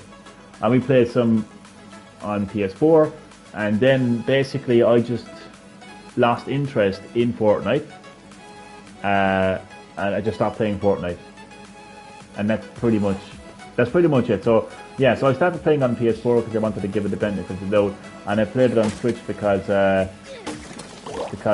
fucking I was playing with ProConix vlogs. And that is the story.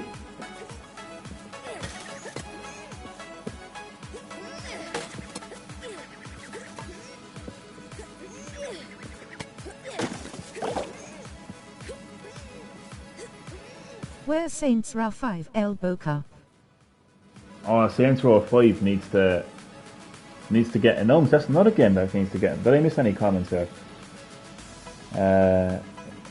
V-Bucks for the truth. No, but I just know whenever I mention someone on my channel, I always like. Will you try Apex Legends?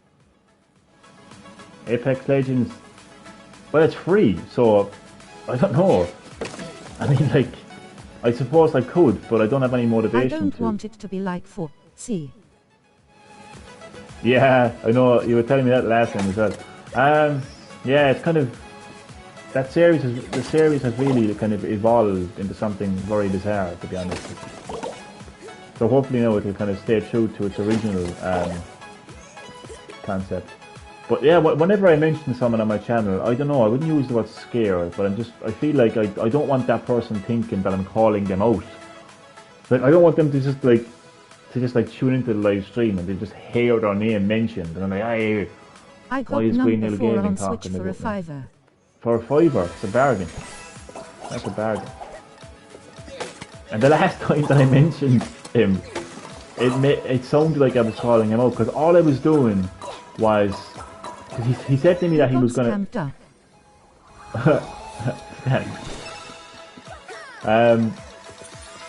He said to me that he would play Fall Guys with me, and I was just like just seeing how much of it he played.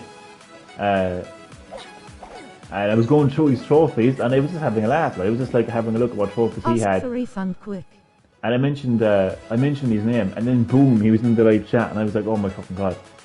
I just didn't want him thinking that I was, that I was talking shit about him. Out of curiosity. So that's why I always kind of, get a bit nervous, like when I'm talking about someone on my live. Still in its plastic, Damien, haha. Still in its plastic. Wait, is that the question that you were going to ask him? Because if so, that's actually hilarious. How many games have you left in plastic, or downloaded and not played yet? Estimate. Go ahead, man. Oh god. Yes, ha. He has a ton of games that are in plastic. A shit ton. Oh Oh, I'm god. actually just gonna like take a break from the gameplay, but we'll do a little chit chat here for a while if you don't mind. Have you played Hades? I am so tired. Hades. That's Damien's favourite game. No, I'm only joking. Honestly, I buy more than I can ever play. Oh god, I'm exhausted.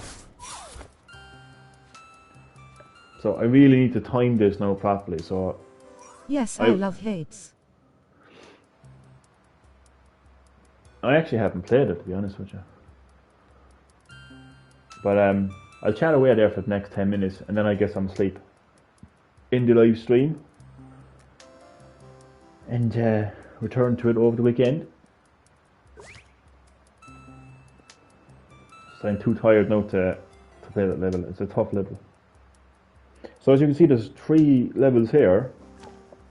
And Roughly to guess, maybe over 200 including digital. Fuck, are you serious? That's a lot. This uproar isn't going anywhere until you've completed the path. Oh, you have to complete the path before you actually Holy open shit. it. Next That- 10 minutes, 1 hour later, elbow cup. Oh yeah, God, lads, you know me too well. Imagine I actually fell asleep.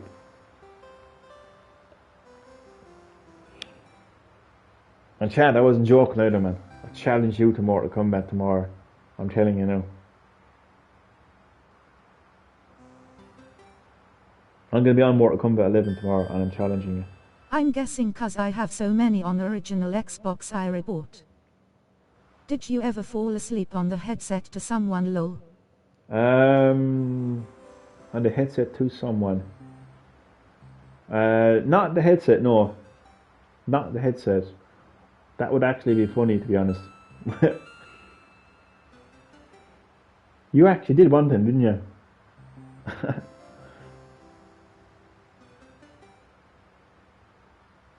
Oh, that would actually be funny, to be honest. Happened me numerous times.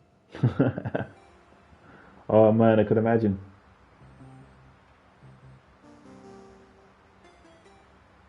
That would I actually didn't be the funny. controller in my hand. Jeez. Yeah, I've only fallen asleep on a stream. I was doing a Doom live stream there like a while back. And yeah, controller on the hand and I fell asleep.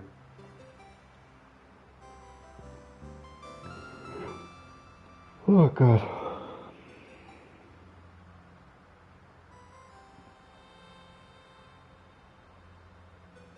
I fell asleep on phone to Johnny ha ha ha. I haven't played MK11 in a while, the online became dead on the Switch. Wait, Mighty Duck. What's that supposed to mean? No, I'm only joking. I actually remember that moment actually. I was there like Did Johnny ever pull an all-nighter on a game duck? I think the closest to an all-nighter that I've pulled was that what you call it, that No, he had a set bedtime lol. no, what was that 3 game that was, a.m.. what was that game on, no, it was even much later than that, much later. Ha It was ha like, ha. it was like it was like 5 it's like 5 a.m. It was that pigeon game, Flappy Pigeon or something, French Pigeon, French Bird, Flappy French, oh, Frenchy. No, Frenchy Bird, wasn't it? Where you know Flappy who? Bird knockoff. Yeah, that's the one, that's the one. Oh, that was so funny. Do you know what? I'm actually going to end the live stream by talking about that funny story, to be honest with you. Okay, again, I'm not calling anyone out. Can I just say one thing? I feel anyway. Oh, what time is it? I don't want to fucking go off too long here now. Your most popular video is how to make Sans in Smash Bros. It is, yeah, it's bizarre. I'll actually talk about that in a minute. I just want to squeeze all this into like 8 minutes.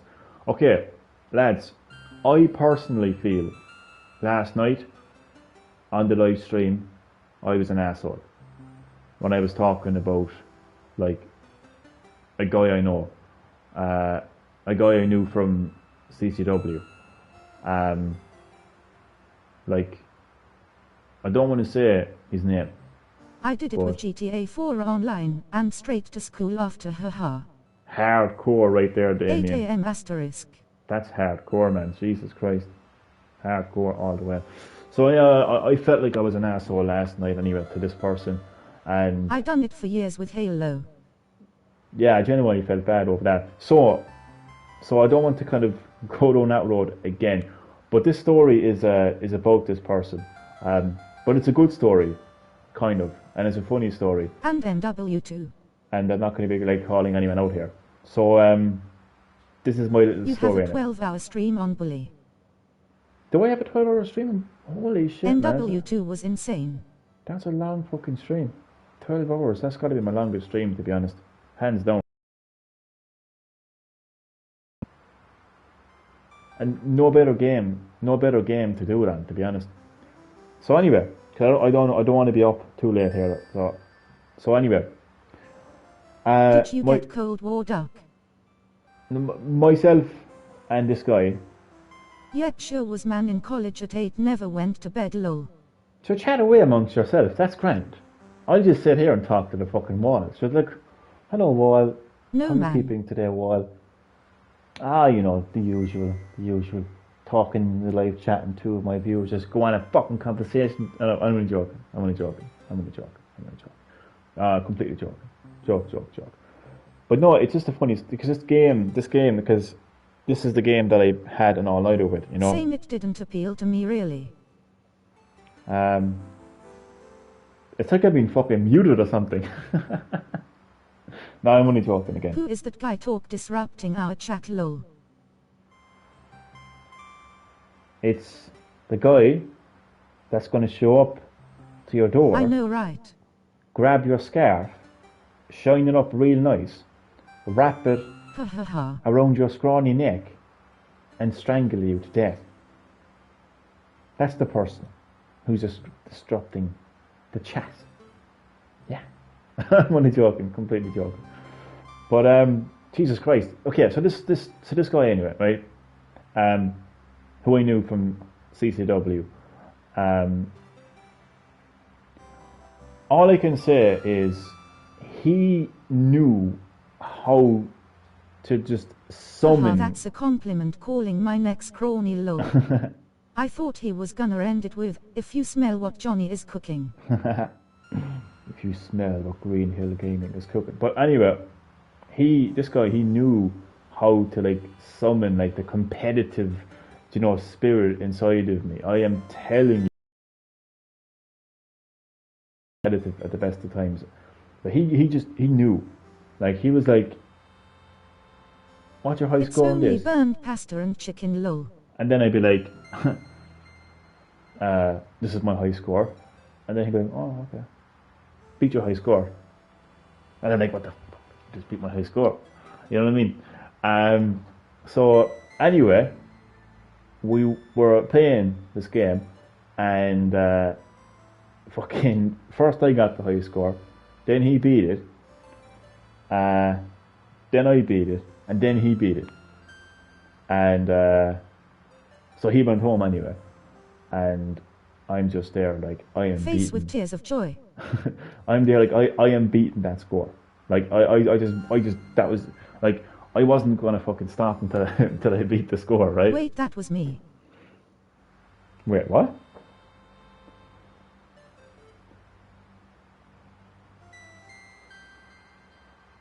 Wait, there's two separate conversations going on here.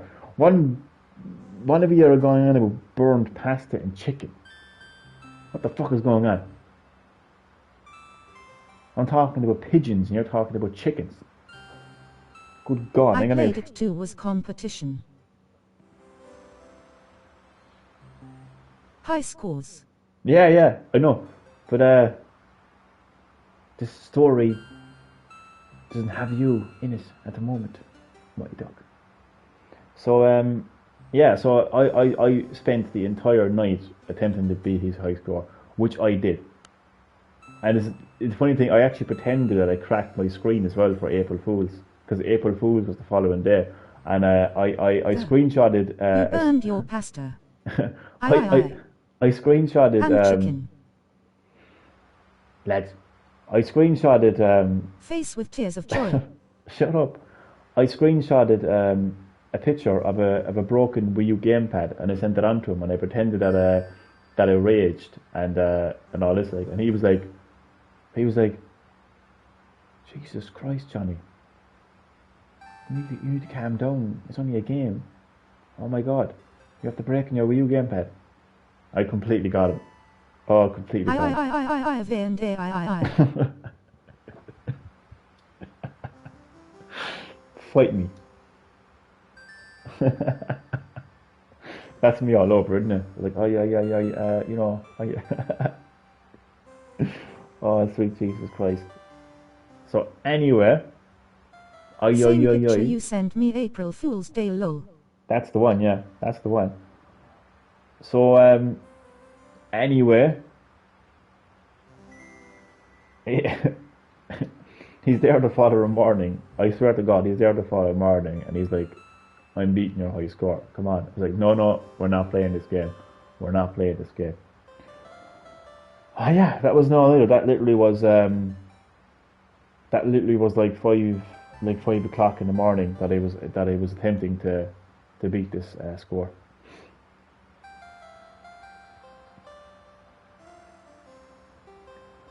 And don't even get me started. So that's one game, but don't even get me started on the what you call it, the WWE games. Oh my fucking God!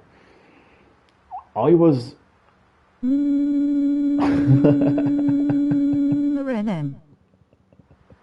Oh, I love that fucking sound effect. So funny.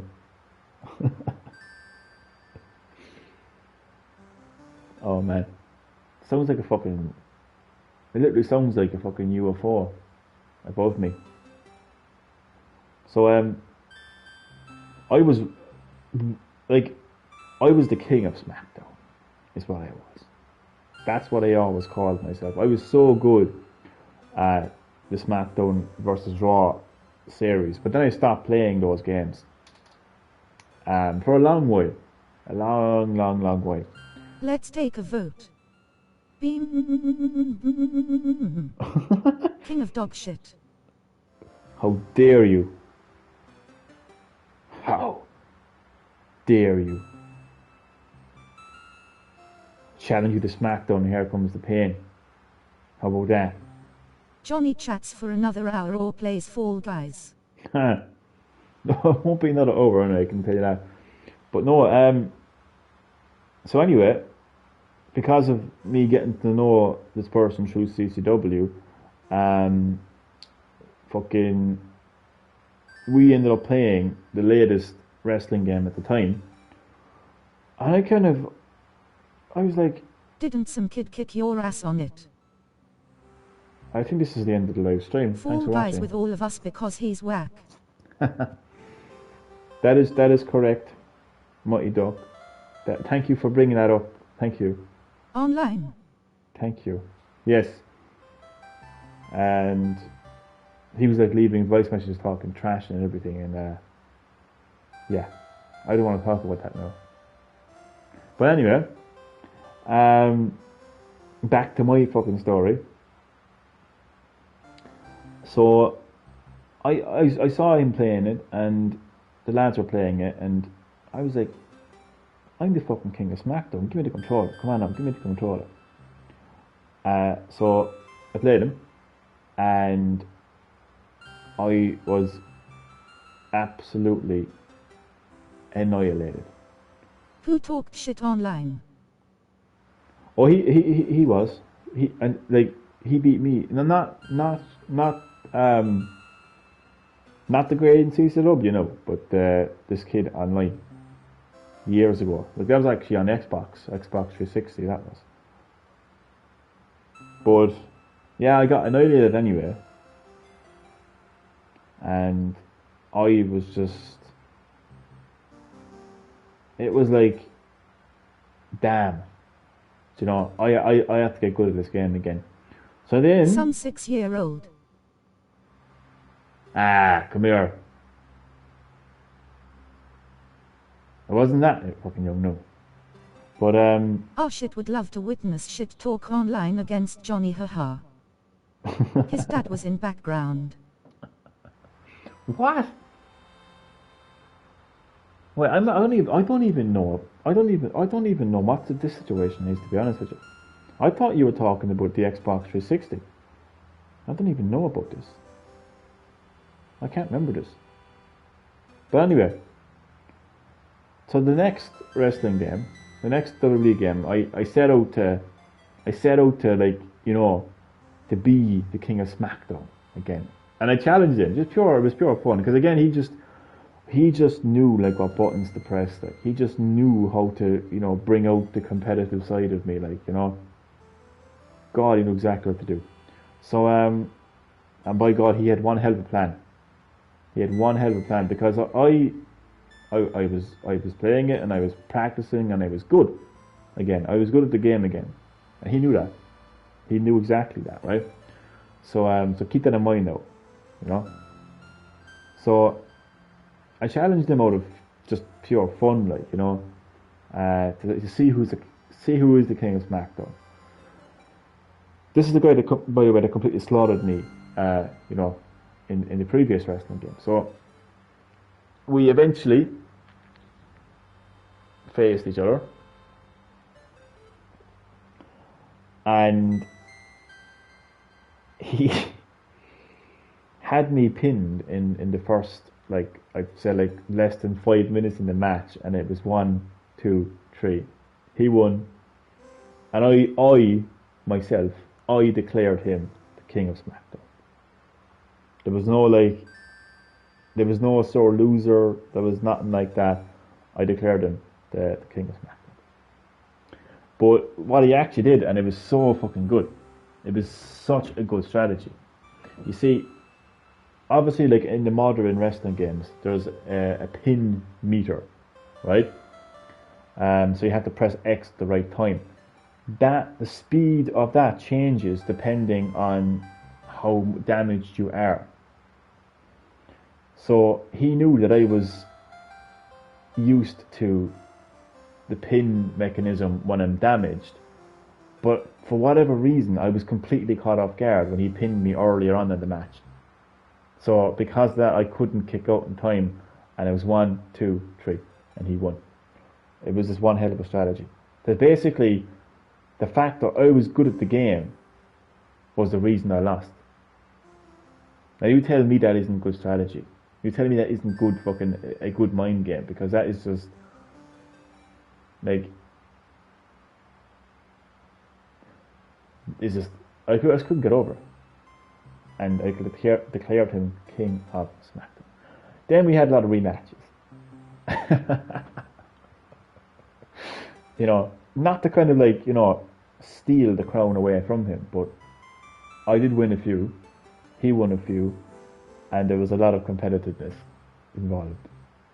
In fact, it's actually a funny story, because there was on one occasion, Damien was asleep, and fucking, like, the two of us then were like just completely fucking, well, I was raging anyway, because he was beating me, and it was just fucking funny, like, oh god. So yeah.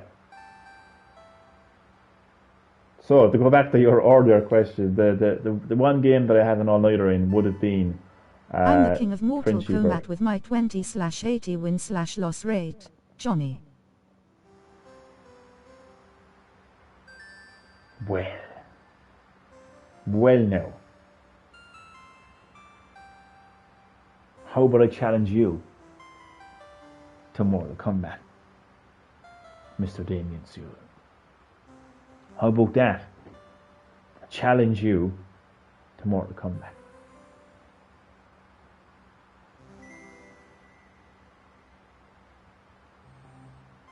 And I am the king of Mortal Kombat.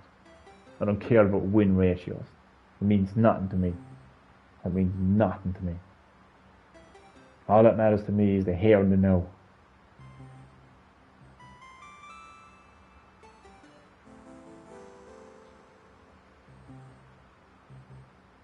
I am the Emperor of Mortal Kombat.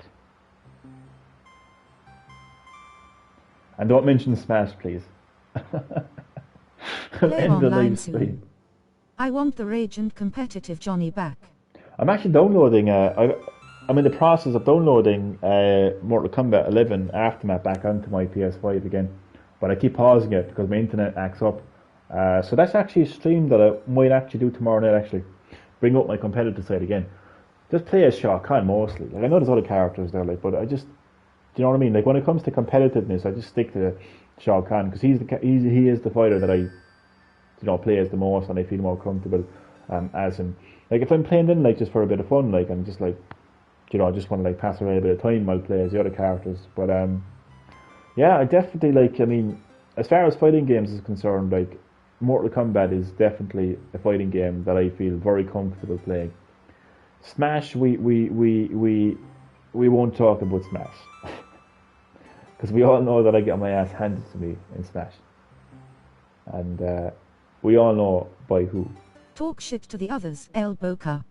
But I'm telling you one thing, I've no problem declaring Kirby with a knife / Bunga Bunga the king of Smash. I've no problem. Like my win, I spoke about this before, but my win-loss ratio to him, literally, like if you actually did it like scientifically, like it would literally be 90. Like it would be like basically he would win like 98% of the time. In fact, probably even more, like 99.2% or some shit like that. So yeah, we won't talk about Smash. But Mortal Kombat is a different story. We also won't talk about Tekken. Because I got beaten by somebody else in Tekken as well. And I can't talk about Street Fighter because you beat me in Street Fighter. Oh my god. I've been beaten in the same house in Tekken, Street Fighter, and Smash. But not Mortal Kombat. Mortal Kombat is all I have. I'm sticking to Mortal Kombat. That's all I have.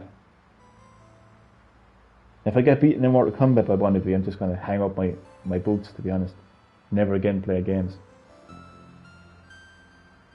How about that for a stipulation? If any of you can beat me in Mortal Kombat, then I will never play a video game again. Isn't that one hell of a stipulation?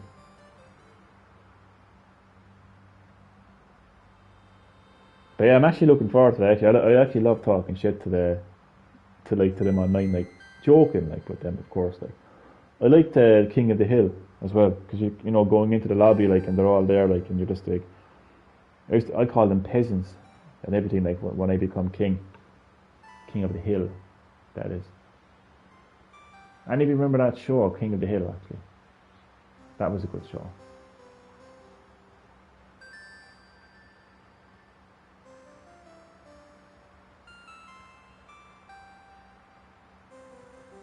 King of the Hill. God, I haven't seen that in years, actually.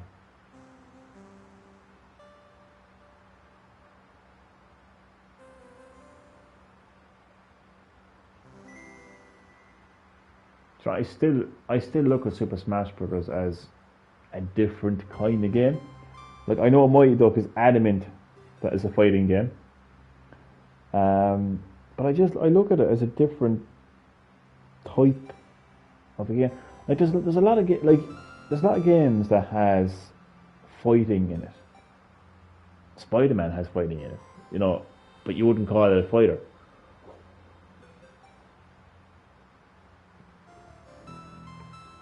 I just consider a game like Street Fighter, Tekken, and Mortal Kombat as a fighting game, whereas Smash is just, it's more of a collaboration, really. Like as the years went on, that that's what it became. It's a collaboration.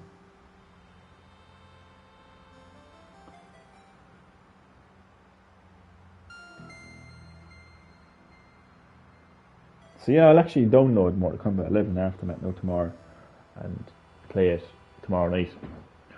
Although I don't know, I'll be doing that at late night live streams as of late, so I don't know if it will be late at night or if it will just be at some stage tomorrow.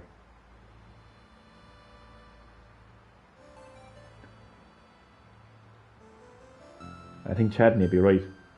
An hour later I'm still here. I love chatting away to you, like. But now is the part where the live stream gets all quiet. I don't know why, but I get very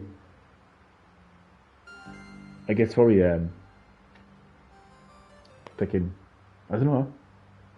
When the live chat goes pure quiet, I just kind of, I run out of things to say, like, and it just gets pure weird.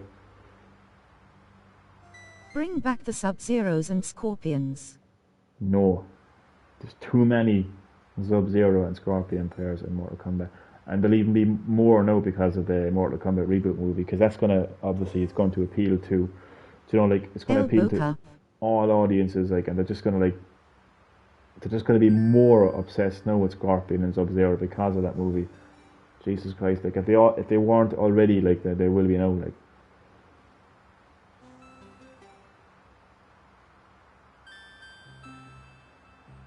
But I'm going to just continue being Shao Kahn.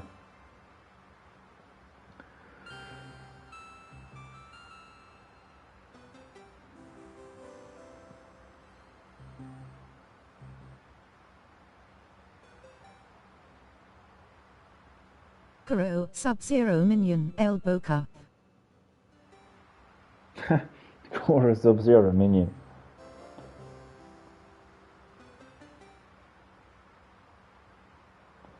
And there's a lot of people that think that, you know, the cameos that will appear in the Mortal Kombat reboot, like Goro, and some people think that even Cabal is there as well, like in Reptile. If that director has any brain, he should not kill them off. Like, they should not be killed off through fatalities, because there was talk going around that the director wanted to create like a Mortal Kombat movie universe. So how can you do that if you're going to be killing off like characters like Goro? Do you know what I mean? And Cabal, like, but such backstories behind them. So I think it's a. See, the thing is that's. Wait, no. In saying that though, it is kind of strange because if like,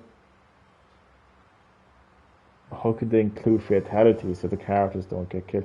But the only way they can do that is just have these kind of like generic characters.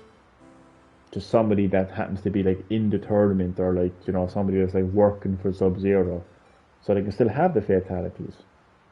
Kano wins the tournament, elbow cup. Kano is going to be a very interesting character in that movie because he is. You see him working alongside Sub-Zero, or alongside Sonya and Jax. But what it could be as well is like he is an Earth Realmer, like he's in Earth Realm, so he could be the biggest scumbag going, being involved in, you know, the black market and all of this kind of stuff, because that's what Kano's character is.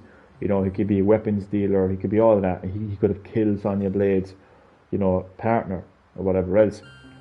But he has the birthmark, elbow cup. All of that basically means nothing. Like, all that gets put to one side when you realise your entire realm is being put into it's been threatened. Do you know what I mean? Like by Outworld and Shang Tsung. So I'd say what it could easily be is maybe they start off fighting, but then once kind of Kano realizes, once they all kind of realize what's at stake, they kind of have no choice but to work together. But Kano being Kano, I think he will obviously, like, you know, portray one of the characters, you know, for his own kind of purposes, his own agenda. Where's Damien and Mighty Duck after 1?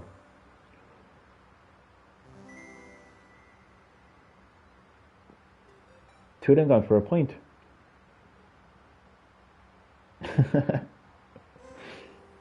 They just go pure quiet all of a sudden. What are you doing? What are you doing, lads? Muddied up. Damien, what are you doing? Where did you go? Come back. Get over here. A scorpion would say. You know, I actually like this director. This new director of the Mortal Kombat reboot. Because he's actually kind of trying to make Mortal Kombat believable. But I know it sounds crazy, because how can Mortal Kombat be realistic? But to give an example of what he's trying to say is, you know, the way like Scorpion has a very distinctive way of saying get over here in the games. He feels that Scorpion saying that in the movie, he feels it doesn't sound realistic. Like it doesn't, it wouldn't be something that somebody would say. So that's why it's kind of slightly changed, like the way that he says it, and how he says it, and when he says it. And even the way that, even the costumes as well. You know, they've changed stuff, like, and they've kind of, he's got a very interesting way of looking at things. You know, he wants it to be believable. So yeah, I like that. Like if you kind of compare that to Mortal Kombat and like Annihilation, like just everything in that movie was just cheesy as fuck, like, you know. I think one thing I liked after watching the trailer and after listening to the director saying that he wants kind of like, you know, he wants it to be believable, is how the Mortal Kombat tournament is explained by Jax and Sonya, and how they talk about that many different cultures over the years have referenced Mortal Kombat. I like that. I fucking like that. You know what I mean? It is something that you'd kind of like, that you'd kind of believe, like, in a way, like, I mean, because there is lots of cultures that, you know, talk about, like, you know, the end of the world, for instance, and stuff like that, and they're all kind of reference a similar kind of event, you know. And what if that came true, like, the following morning, you know what I mean? If you could believe that to an extent, you know. So yeah, I like it. I'm looking forward to it.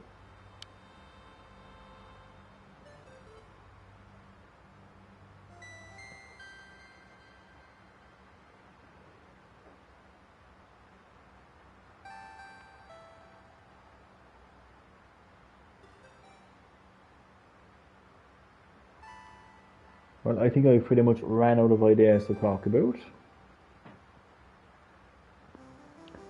So I am planning on playing not Resident Evil, Mortal Kombat 11 Aftermath.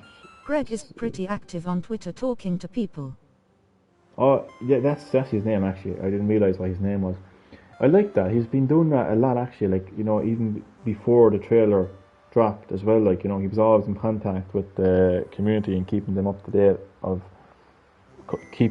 what was going on, and, you know, answering like pure, like, direct questions and everything. Like, so one thing is for sure about this reboot is the director definitely wants to get it right, like, wants to stay true to the video games, and doesn't just want a quick kind of cash grab or anything like that, or doesn't want to kind of take it too much into a drastic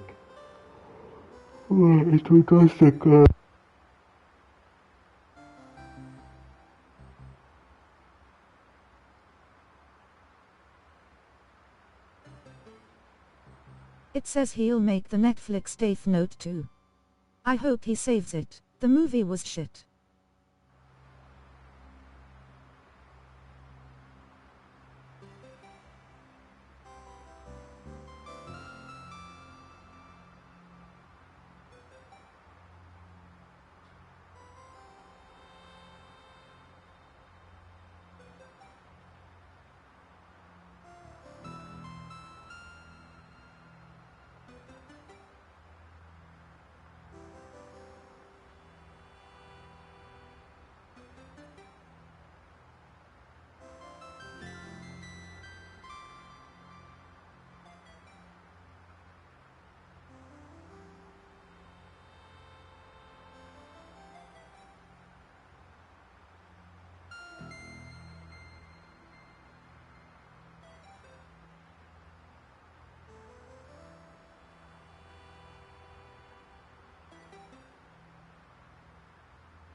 He says he wants to bring it back to its manga roots.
Wake up, Johnny boy. Elbow cup.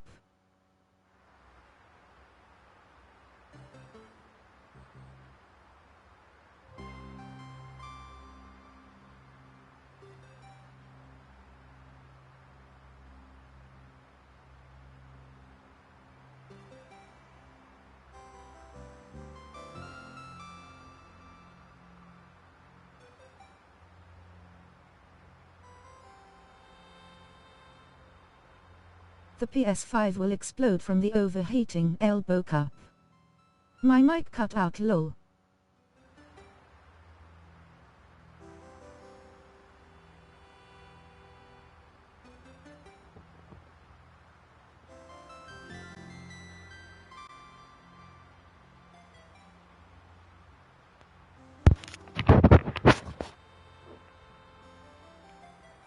So testing, 1, 2, 3.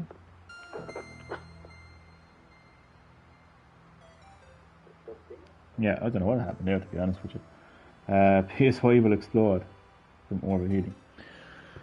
No, I don't know what happened there. Mic just cut off completely.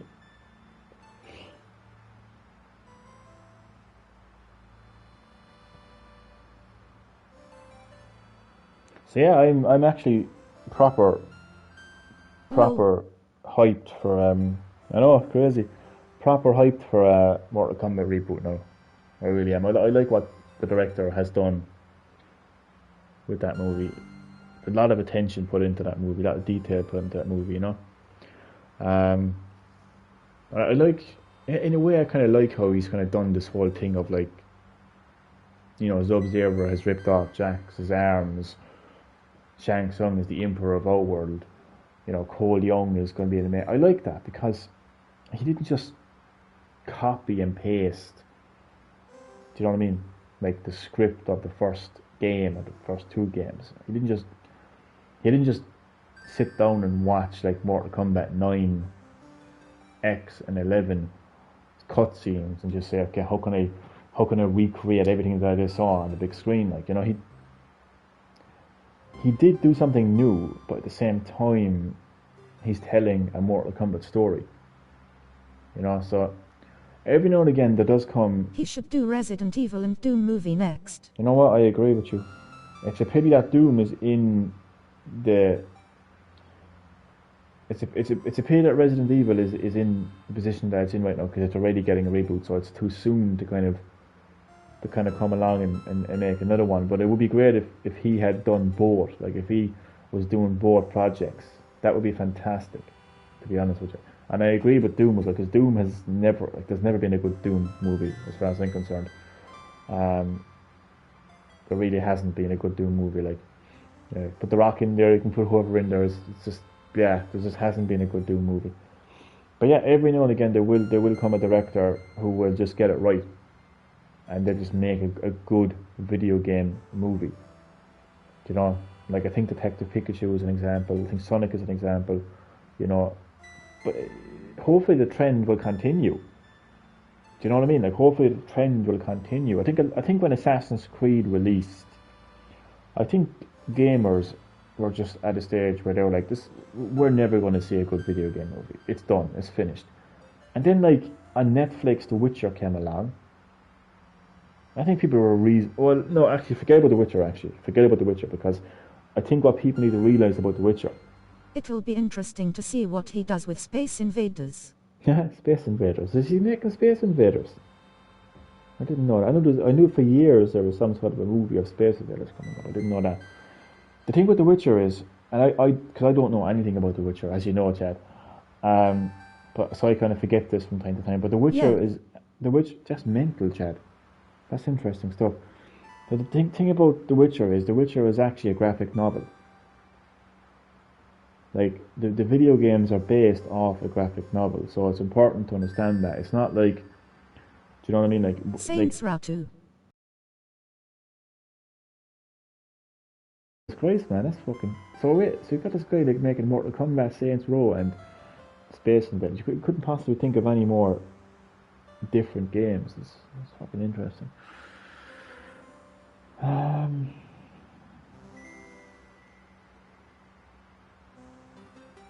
I forget what I was going to say now. I'm going to go to sleep. That's what I'm going to say. I'm going to go to sleep. I'm going to end the live stream. Mortal Kombat Aftermath possibly coming up on the next live stream, depending on downloads and all that kind of stuff. So Chad, thank you for watching. Thank you everyone for watching. Thanks for the banter. Thanks for the chats. So I'm going to get some sleep, so I'll say good night to you all, and I'll see you next time on Green Hill Gaming.